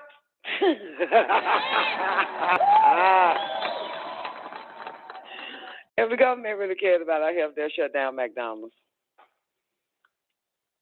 They'll shut that shit down. I was driving somewhere, yesterday. I had to go to the grocery store, and there's a McDonald's in the plaza of the grocery store, right? And I'm just seeing all these cars in line at McDonald's on the phone with my daughter, and I said, damn, motherfuckers still eat at McDonald's, man? The fuck? That's probably what people say when they see my ass in the car smoking a cigarette and shit in traffic. Damn, motherfuckers still smoking cigarettes? God damn. They need to get on their vape pen. Right, everybody fucking with that shit. Shout it. Anyway, boys and girls, I got pictures of my car. Oh, shit, I done fucked it up again. Front looked like you hit the wall. Paint is stuck to it. I think I can get it out. I always hit the wall in the garage because I'm so pissed. The fucking little goddamn square box I live in it's not a huge garage, so I drive my car and I hit the wall. Every time I get pissed, newbie, pulling in the garage, I just fucking say, fuck this shit. Yep, I do. I hit the fucking wall every time.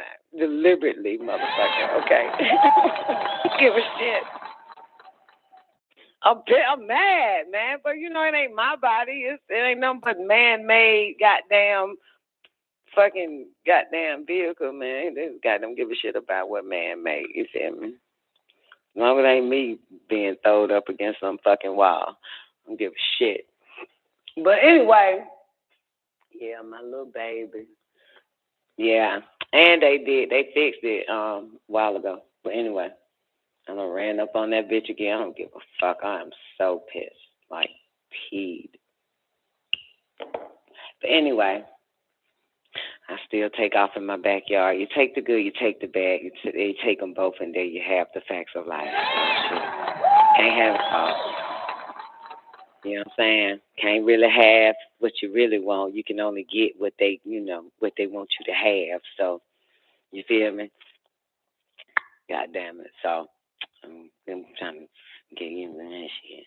Anyway, all right. So, I got this thing that we in 6 minutes. I'm going to play this shit here for you motherfuckers.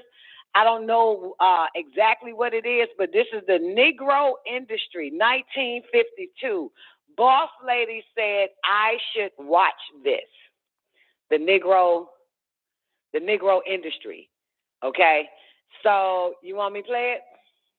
Y'all want to see a little bit of it? Better be good, man. What was the year again, boys and girls? The Negro industry, I just told you, and they are saying messages not found.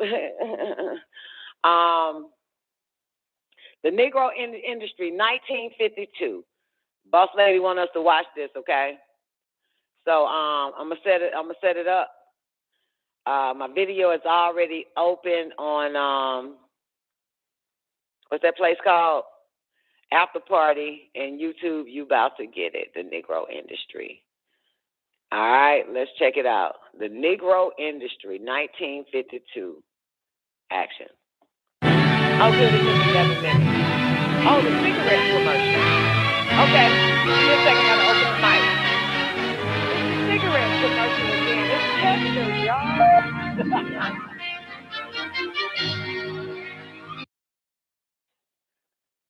1952, boys and girls. Here we go. That's when TV was in black and white.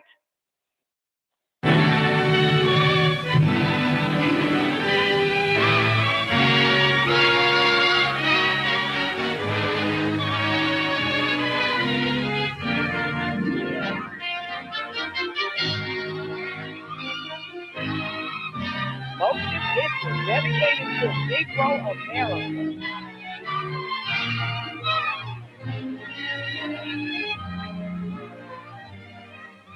The subject matter of this film was chosen by a national board of selection. Dr. Frederick Patterson, President, Tuskegee Institute. Reverend Marshall Shepard, Recorder of Deeds, Philadelphia. William J. Trent, Jr., Executive Director, United Negro College Fund. Willard S. Townsend, International President, United Transport Service Employees. C.C. Spaulding, President, North Carolina Mutual Life Insurance Company. Claude A. Barnett, Director, Associated Negro Press.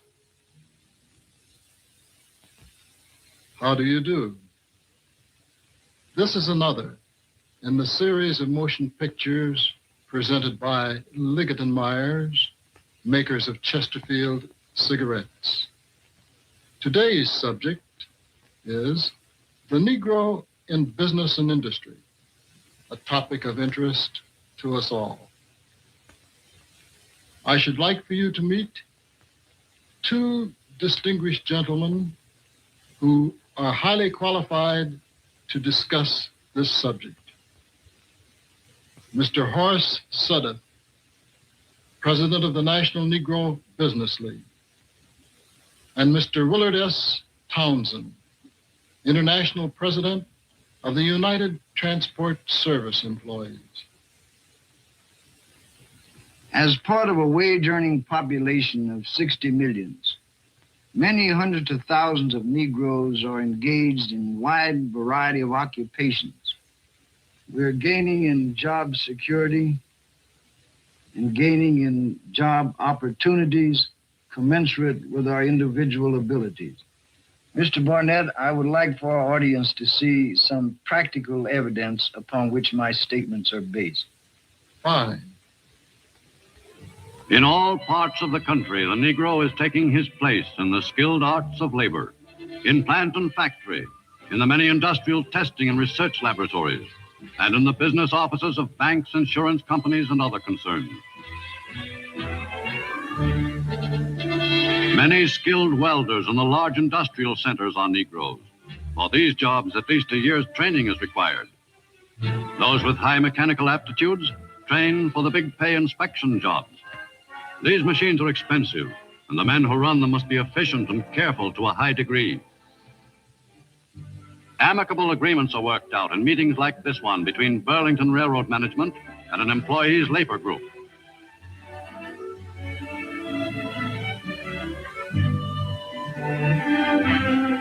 In another meeting, union leaders discuss problems relating to employment in the laundry department of the Pullman Company.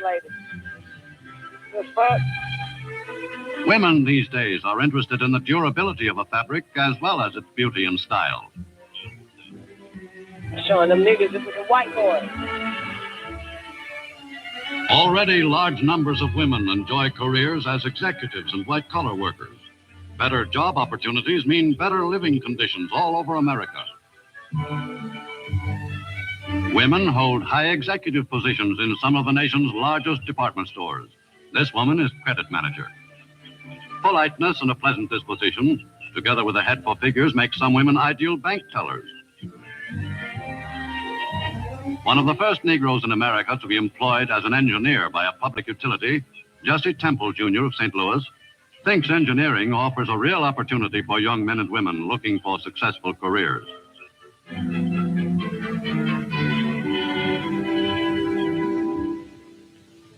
Sales representatives for national firms call on thousands of small businesses owned and operated by... Attracting new customers has been tricky. So we claimed our free business profile on Google. And let me say this shit. I bet you all them niggas looking down at other niggas like, look at y'all nasty niggas. Look at me in my white shirt and tie. Bet you that shit was going on in the 50s. You niggas shitting on niggas and shit. Every time a nigga get an opportunity, something good happen to a nigga, they come in and shit on other niggas. Something appear to be good happen to them. They like to fucking shit on other niggas like you need to get yourself together and shit. Look at these niggas. Bet you they were shitting on their brothers and sisters. Sales representatives for national firms call on thousands of small businesses owned and operated by Negroes. Typical of these salesmen is Walter White, Jr., whose picture appears in his company's advertising. Here you see him advising a customer how to take advantage of his company's advertising. White is only one of thousands employed by his company in the making and selling of cigarettes.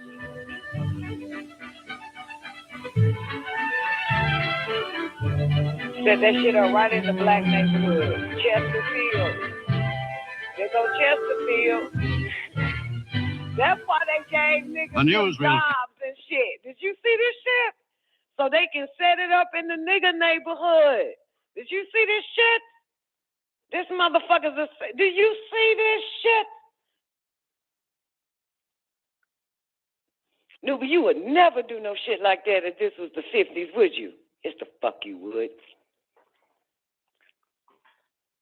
Anything for your family to step on the backs of other black families, you would. Cameraman, working on assignment for a national organization, finds it exciting work. He films a street scene in St. Louis. In one of the largest mail-order houses in the world, personnel manager Ora Higgins finds many opportunities to place people in good jobs. Mr. Townsend, I think we'll all agree that you have demonstrated the widening participation of the Negro in American industry. Now, Mr. Sutter, as president of the National Negro Business League, what do you think of our future in other aspects of American business? It is very obvious, Mr. Barnett, that the number of businesses operated and owned by Negroes. Look, and look at the nigga smoking Chesterfield at the table. Nigga, where you at? You see the nigga smoking Chesterfield cigarettes?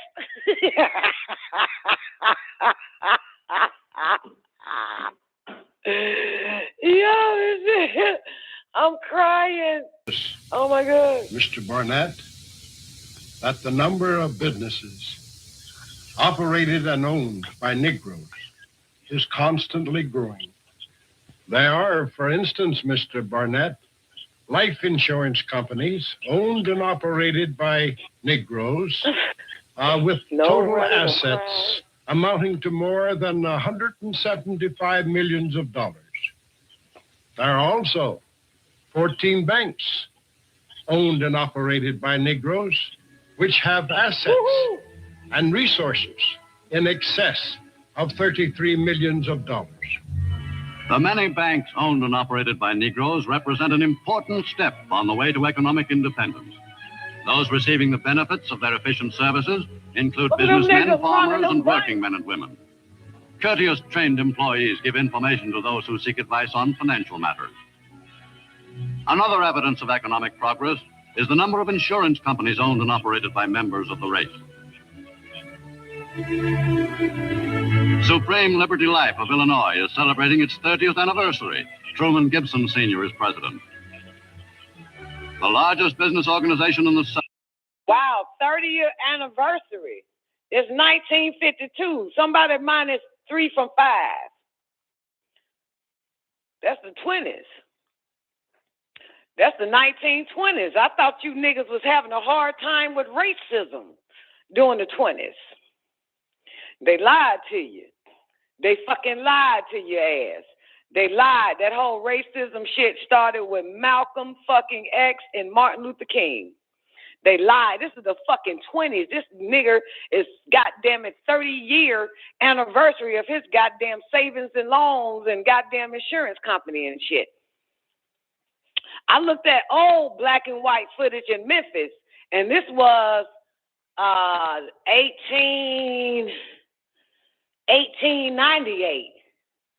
Them motherfuckers had everything. I was in Memphis looking at that shit. Them motherfuckers had their own movies, movie theater, banks, schools, all types of shit in Memphis. This give you your little 30, 40 fucking years. What happened?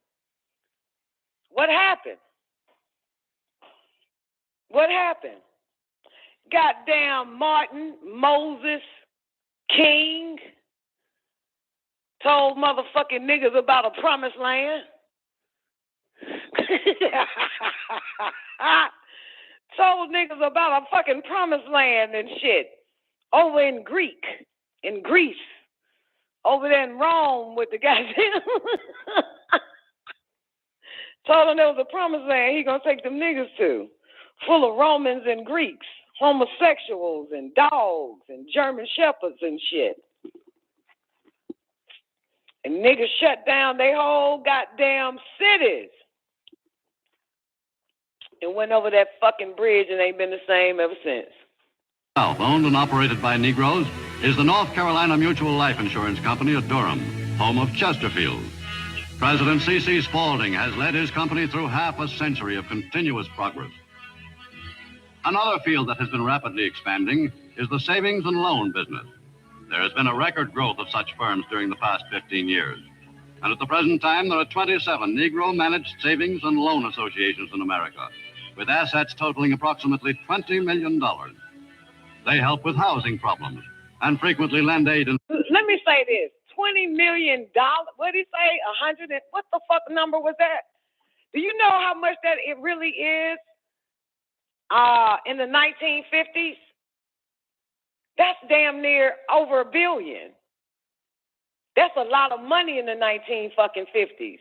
Let's hear that number. Savings and loan business. There has been a record growth of such firms during the past 15 years. And at the present time, there are 27 Negro-managed savings and loan associations in America, with assets totaling approximately $20 million. Yeah, 20 million. 20 million is like a goddamn billion in the 1950s, ain't it? Goddamn it. If we were living in the 1950s right now, we'd all be rich. You know that? We'll be rich as fuck. The money we got today, whatever the income is today, we living in 1950s, motherfuckers. We some real ballers. Everybody can get a Rolls Royce. 1950 Rolls Royce. They help with housing problems and frequently lend aid in financing business enterprises. Many thousands of independent business establishments have found prosperity in this country. It would be difficult to name a business or profession in which the Negro has failed to find opportunity. In local business leagues, the men pull together for the economic progress and continued development of all.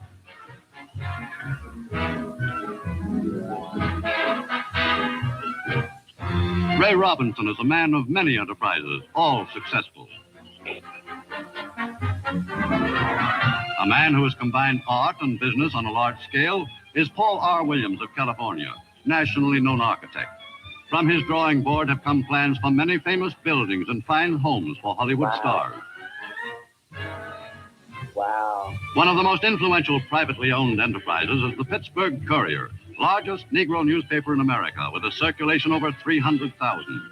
Publisher Mrs. Vann keeps in close contact with editor-in-chief Bill Nunn. 16 editions are released weekly. Other important newspapers include the Chicago Defender, the Afro-American, the Amsterdam News, and the Norfolk Journal and Guide. The society section of the Pittsburgh Courier is handled by women like Editor Toki. She is an important figure in the feminine world. In addition to the editorial staff, the many publications in the United States offer employment to scores of highly skilled workers, teletypists, typesetters, and so on. These publications have double value. They keep their readers informed and furnish employment to thousands of workers. The field of radio is opening up. Tell me that they got nigger women in the 50s as editors? I thought the black woman couldn't have a job. They working in their own shit. Hold on now, I'm about to goddamn snap on some of you goddamn fake ass Christian niggas. Hold on now, bruh. Back the fuck back. This bitch the editor.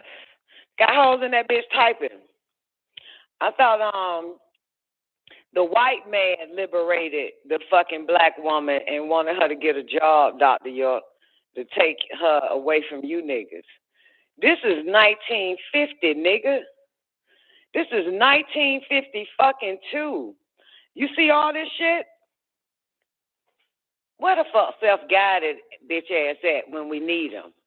This ain't no feminist movement, baby. This what we looking at black power right here, ain't we? Ain't we, boss lady? This black power. This black power. This black power to the black woman, black man, and black child. This black power right here, baby. In Atlanta is the only Negro-owned and operated radio station, WERD, owned by J.B. Blayton and his son, J.B. Jr. The popular entertainer Graham Jackson was a favorite of the late President Roosevelt. Jackson played for the president both at the White House and at Warm Springs, Georgia.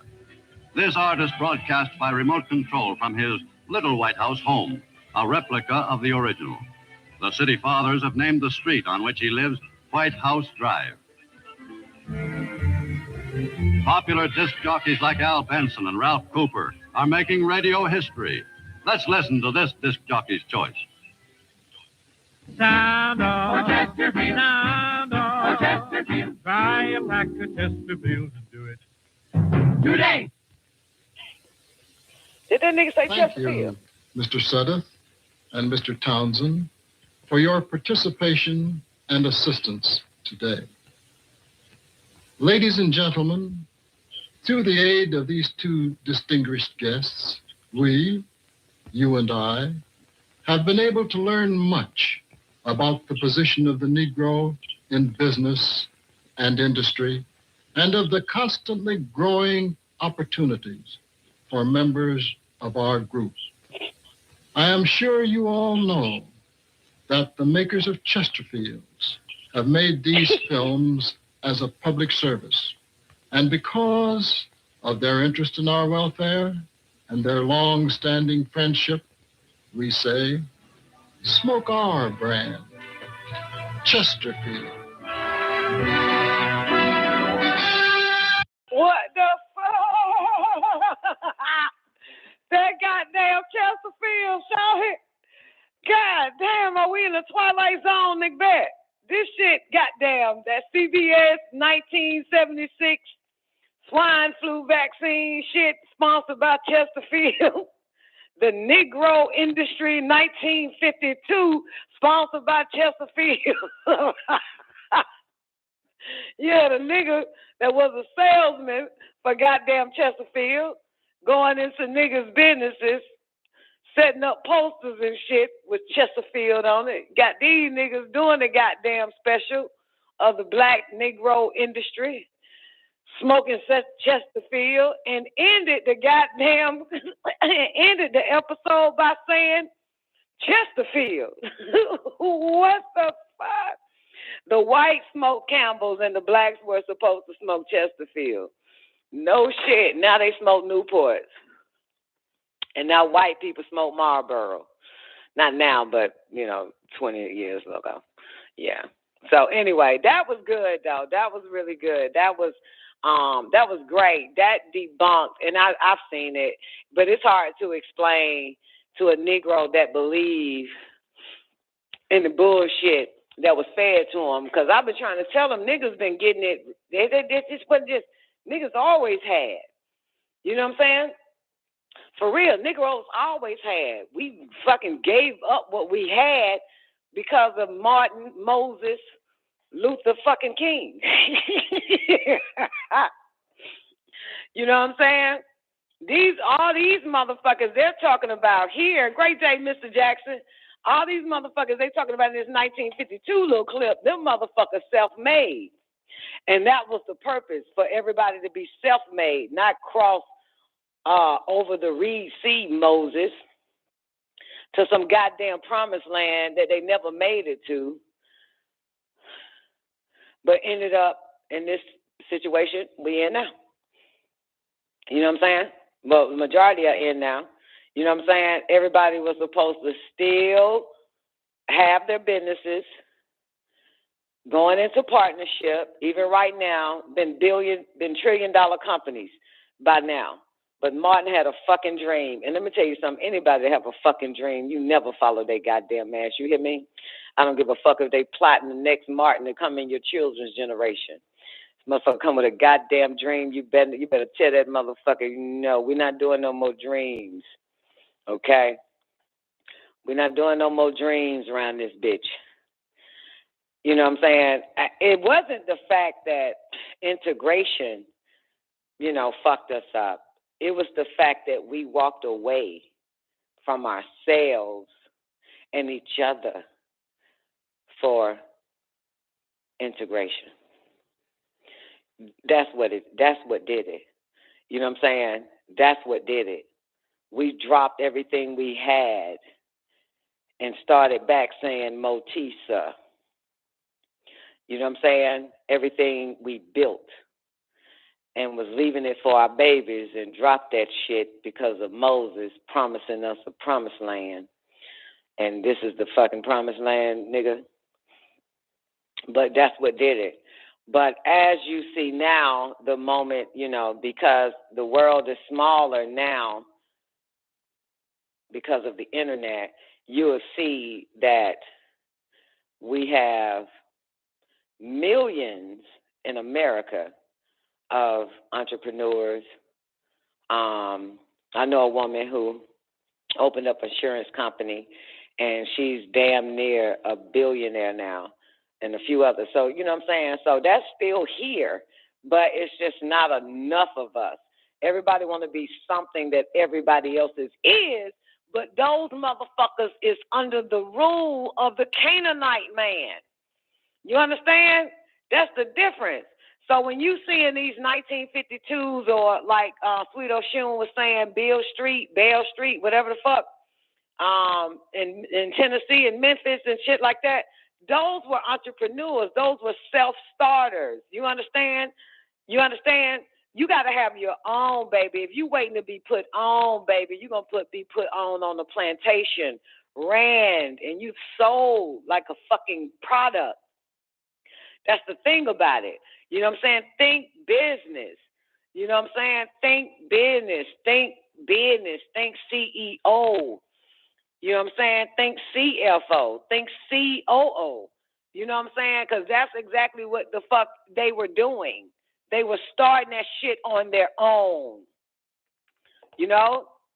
But if you waiting on the white man to goddamn pick your ass up, you might as well walk around butt naked and bent the fuck over, because that's what the fuck's gonna happen. You waiting on one of them Sony motherfuckers or NBA ass families, you know what I'm saying, to strip you butt naked and have you turn around and then they bid on your fucking ass. You wait on Mr. White Man's industry to take you in. You know what I'm saying? You ain't built nothing, nigga. That's the truth. Ain't that right? Gee, you ain't built nothing for your family. You ain't built nothing. You know what I'm saying? You ain't built nothing.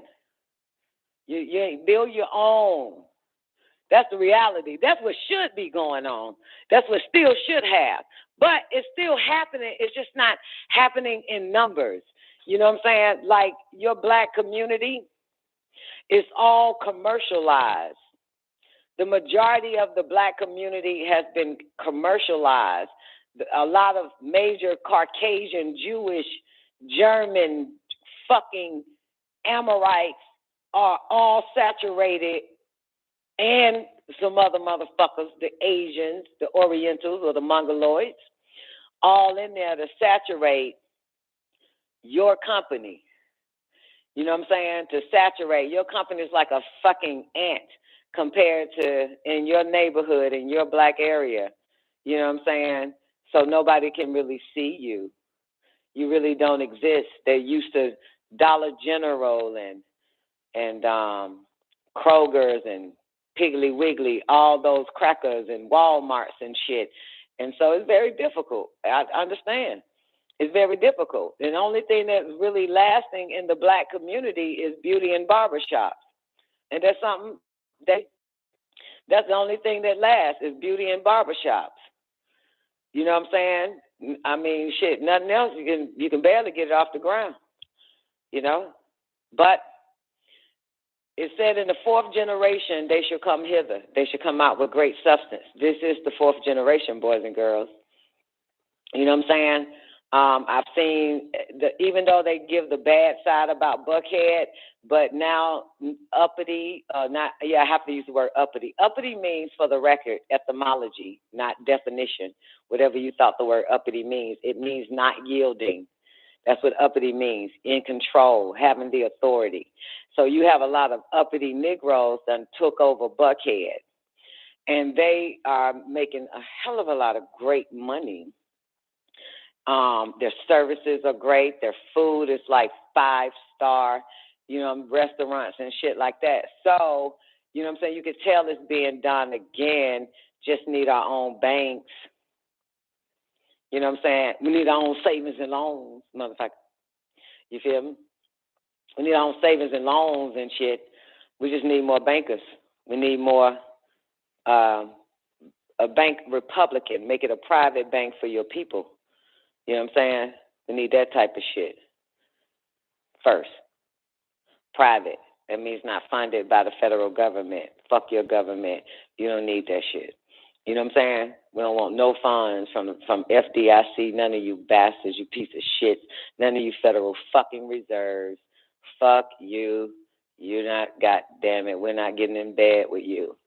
So, anyway, and no, when we get our own schools, we don't want Texas textbooks writing shit, you know what I'm saying, for our children and shit like that. But it's really fucked up because everything is computerized and it's one education, and that's going to fuck your kids up.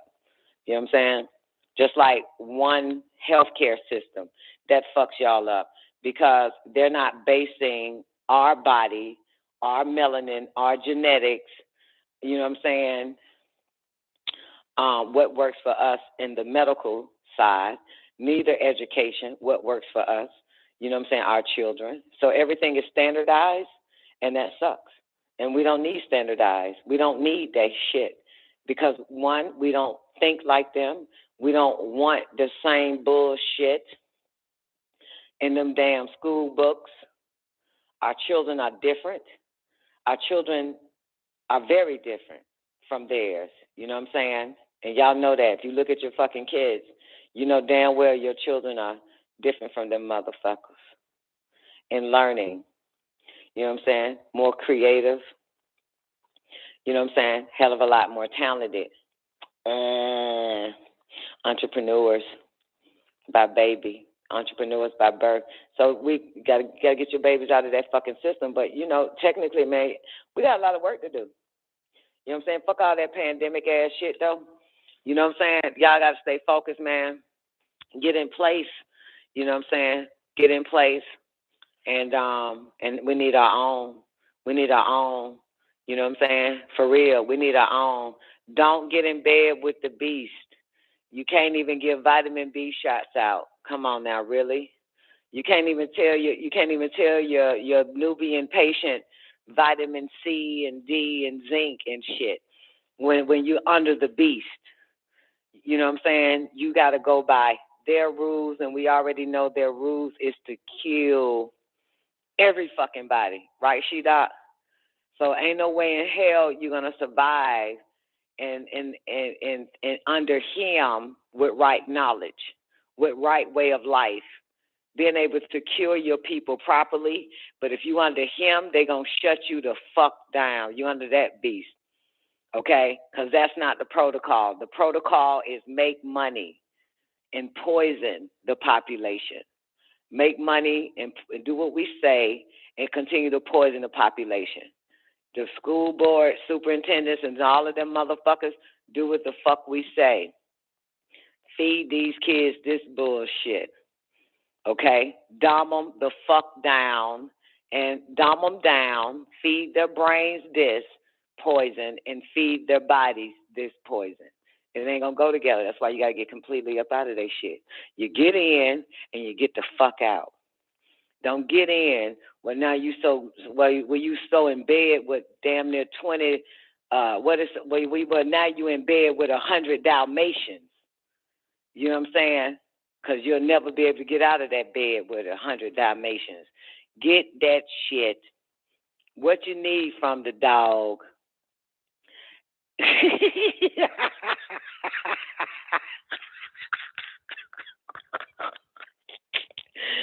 See, I hate when you just bust out laughing like that, man. That shit be throwing me out. I'm being real serious about this shit. You know what I'm saying? This is what our mom and daddy them supposed to be doing. Here they dumbass on the plantation talking about I got 5 more years before I retire. Stupid shit like that. 10 more years. I got 1 more year. I'm about to get my retirement on the fucking. That is not the way this shit's supposed to goddamn work around this motherfucker. God damn. And then, hear the truth. Get in, meaning, man, they done set up so much black shit for you niggas. Did you know that? As far as like Wells Fargo, Chase Bank, all them motherfuckers, like y'all better come get this money and start your own shit, because this shit about to shut down and y'all niggas need to be in place.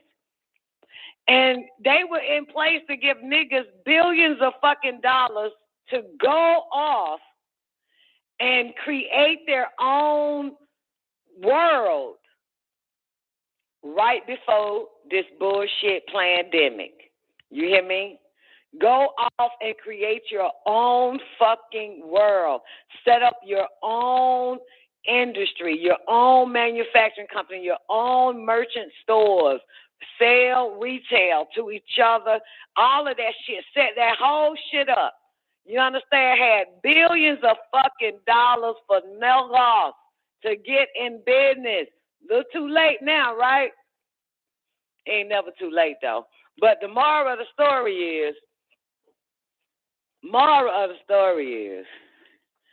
now we got niggas concerned about whether or not they're going to be able to keep their job if they don't get the jab.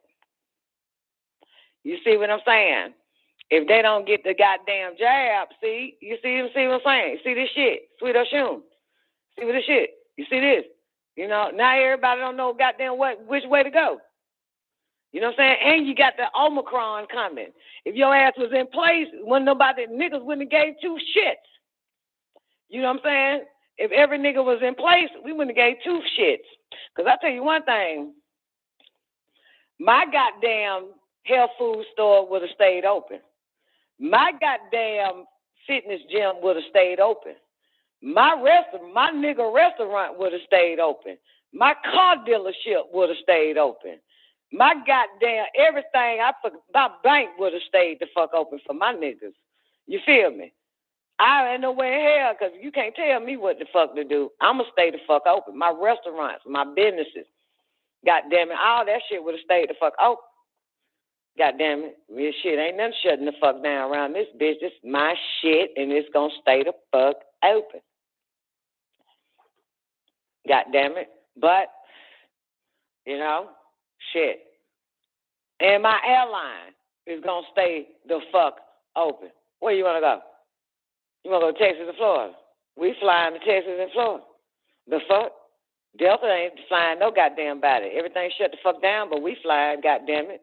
We are fucking a republic around this bitch. A real republic. We are not affiliated with the United Snakes of a fucking America around this bitch. Don't do business with them bastards. Not in the belly of the beast, them motherfuckers. Did you know that? So, at the end of the day, my Republican bank would have stayed open for you niggas. Okay? But no, y'all gave all y'all money to motherfucking Polite and goddamn Pharaoh University and shit. Old ass people joining a goddamn bootleg university and shit, Zena. This makes no fucking sense. No fucking sense. We got to take this bitch back to 1952. Let me tell y'all something. Tell somebody the fuck else. Don't let these bastards stop you. You hear me? Tell your children that shit too. Okay? Because I haven't even talked with the first person that I had a small conversation with about Omicron was, or shall we say, moronic. But it was my son on the Holy Tablet show. Mentioned it. But I haven't talked to my other children and shit. But don't let these motherfuckers stop you, scare you, or none of this shit. You know what I'm saying? And if you need some liquid courage, watch 1976, swine flu, fraud, 60 minutes CBS on YouTube. Fast forward to the white guy that says, what'd he say? What the white guy say? I don't give a fuck. Goddamn governments, if there's another pandemic and the government try to give motherfuckers a vaccine, people can drop dead right next to me. I'm not taking that shit. If you need some liquid courage, stay focused. Okay? Stay focused. Take care of yourself. Bring everything in-house. Stop going out there. I'm trying to tell you, motherfuckers. Set your house in order. Tend to fucking business. And wait on the will of heaven. You know what I'm saying? So this shit about to shut down again. Patrice in New York, she said that they already locking motherfuckers down now because of this Omicron, right? In New York, right? Patrice, where you at? What you say? I'm trying to find your yeah. So it's coming. That's why you got to have everything already set up. God damn it. Shit, I got my whole little shit set up. But I need to goddamn order this goddamn wig real quick though before China stop shipping shit over here. And then I'm good. Then I'm fucking I gotta get the wig first. For what? You ain't going nowhere, Don. Yeah, but it's mirrors everywhere I walk, and I just want to see. I want to see the wig on my fucking head inside the house and shit. That's the point. And I go to the gym in the other room, and I go to the restaurant in the kitchen, and I go to the goddamn entertainment movie theater in the goddamn living room and watch movies, and then I go to the office and shit, and to the other room and shit, and I want to see myself. Where this goddamn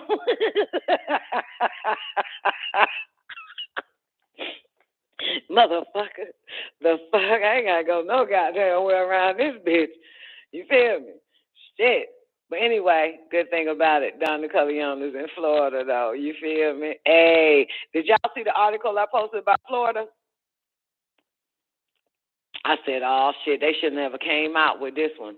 They said, Florida got the lowest COVID ever than America. Than America. And this thing I know, when I saw that shit, right? When I saw they said Florida got the lowest COVID numbers than America.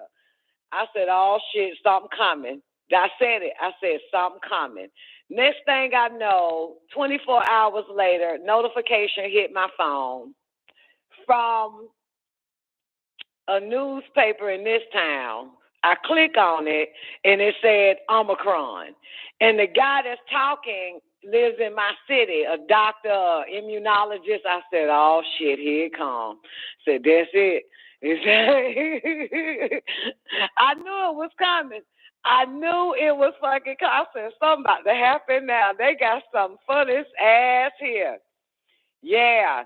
They ain't finished. They ain't finished. We know that shit. It makes sense, though, right? We knew it, right? Don't forget you got your smallpox for your babies.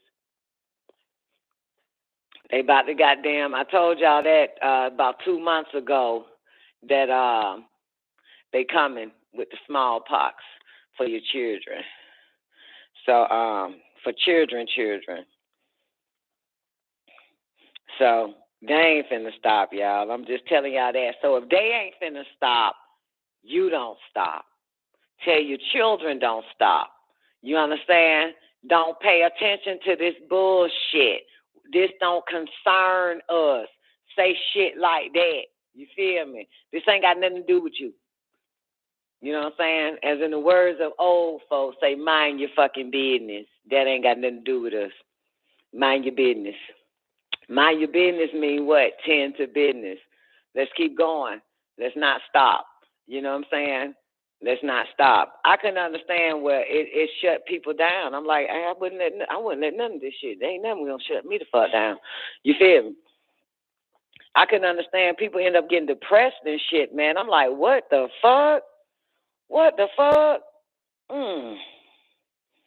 Like, what? Cause you can't. What? What happened? The fuck? Yeah.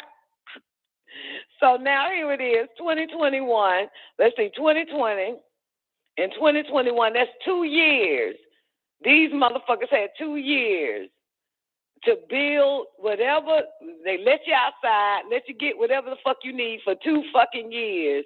And you should have built that motherfucker, bought it back and built that shit right where you lay your head. And they're right. Because you know it's coming. Man, look here, Shawty. I got a full gym about to be delivered to this bitch. You feel me? So, God, I mean, that's all I really need. You feel me? At the end of the motherfucking day. And some toilet paper. And a whole bunch of toilet paper. Get me through. Toilet paper and Clorox wipe, motherfucker. That's going to keep me safe. That's all I fucking need around this bitch. God damn it. And 1 million cigarettes. 1 million Chesterfields. God damn it. And I'm good. Shit, I'm stocked up on every goddamn thing. You feel me? Give me a whole little world within the world, within the fucking world, within the world. So, yeah, this shit about to shut down again, though. Patrice, where you at, baby? I think she said they already shut it down. Yeah. She said, I think I got to find it. I got to find her post. God damn, 1 million y'all niggas typing in this fucking YouTube shit. I can't find Patrice.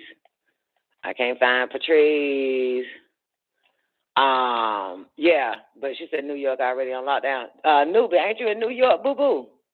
Oh, this nigga ain't even in here no more. Anybody in New York? I'm not gonna say is that true, because I know Patrice ain't bullshitting. All them hey, I hate to tell you, some Democrats, man. It's some Democrats. They are not fucking fitting. This time, I think this the big one for real. You know what I mean by that? They're going to be dragging motherfuckers out the house. You know what I'm saying? They're going to be forcing motherfuckers, like, beyond, like, work mandate, whatever. I mean, like, this is it. Them niggas in black going to go door to door. It ain't going to be no white bitch and a nigga bitch with a clipboard knocking, asking you to be vaccinated. No, motherfucker. No. No, it's going to be them motherfuckers in fatigue and that black SWAT gear coming door to door. This is it. This is it, y'all. This is it. You better get to a Republican motherfucking goddamn governor state now. You better hurry up. If they don't stop that, what they say, no more goddamn. First of all, who the fuck is going to South Africa right now? Who the fuck is coming back from South Africa? But that's neither here or there. But that's how it all started. For you know it, planes on the ground. So you better hurry up. You better get your shit together. You better kick ass tomorrow night or else niggas. You feel me? But you had 2 years to go out there, get whatever the fuck you needed, get that shit done, and then sit your ass still and enjoy the fruits of your fucking labor while everybody else depressed, scared, not knowing if they need to be 6 feet apart or 10 feet apart or what the fuck they gonna do. You need to be in place. You know what I'm saying? Keep telling you motherfuckers, take care of your fucking health, because they coming for your ass. You understand? Here we are, over 40 fucking years old. God damn it, niggas in their 20s is having heart attacks and got all types of fucking diseases and shit from them goddamn dogs. Y'all niggas still eating fucking cheeseburgers. Motherfucker, do you know these viruses are intelligent? They go after the unintelligent. They seek and they find the ones with the worst lifestyles, worst fucking habits, including your fucking children. Viruses are intelligent, not humans. You're not that intelligent. You understand? If you was intelligent, we wouldn't be having this conversation today. If humans were. You know what I'm saying? Because you have to be born with intelligence. Gloria, what you got for me, baby? Before I get out of here. Bayer cholesterol drug, Baycol, killed 100,000 people and caused rhabdomyolysis, a condition that clogs kidneys and with proteins from dying or dead muscle tissue. Biocol's 2001 recall cost $1.2 billion.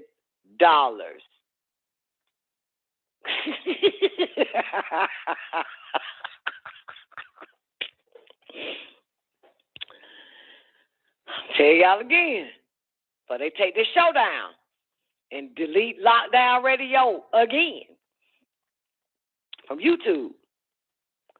Water, water, water, water.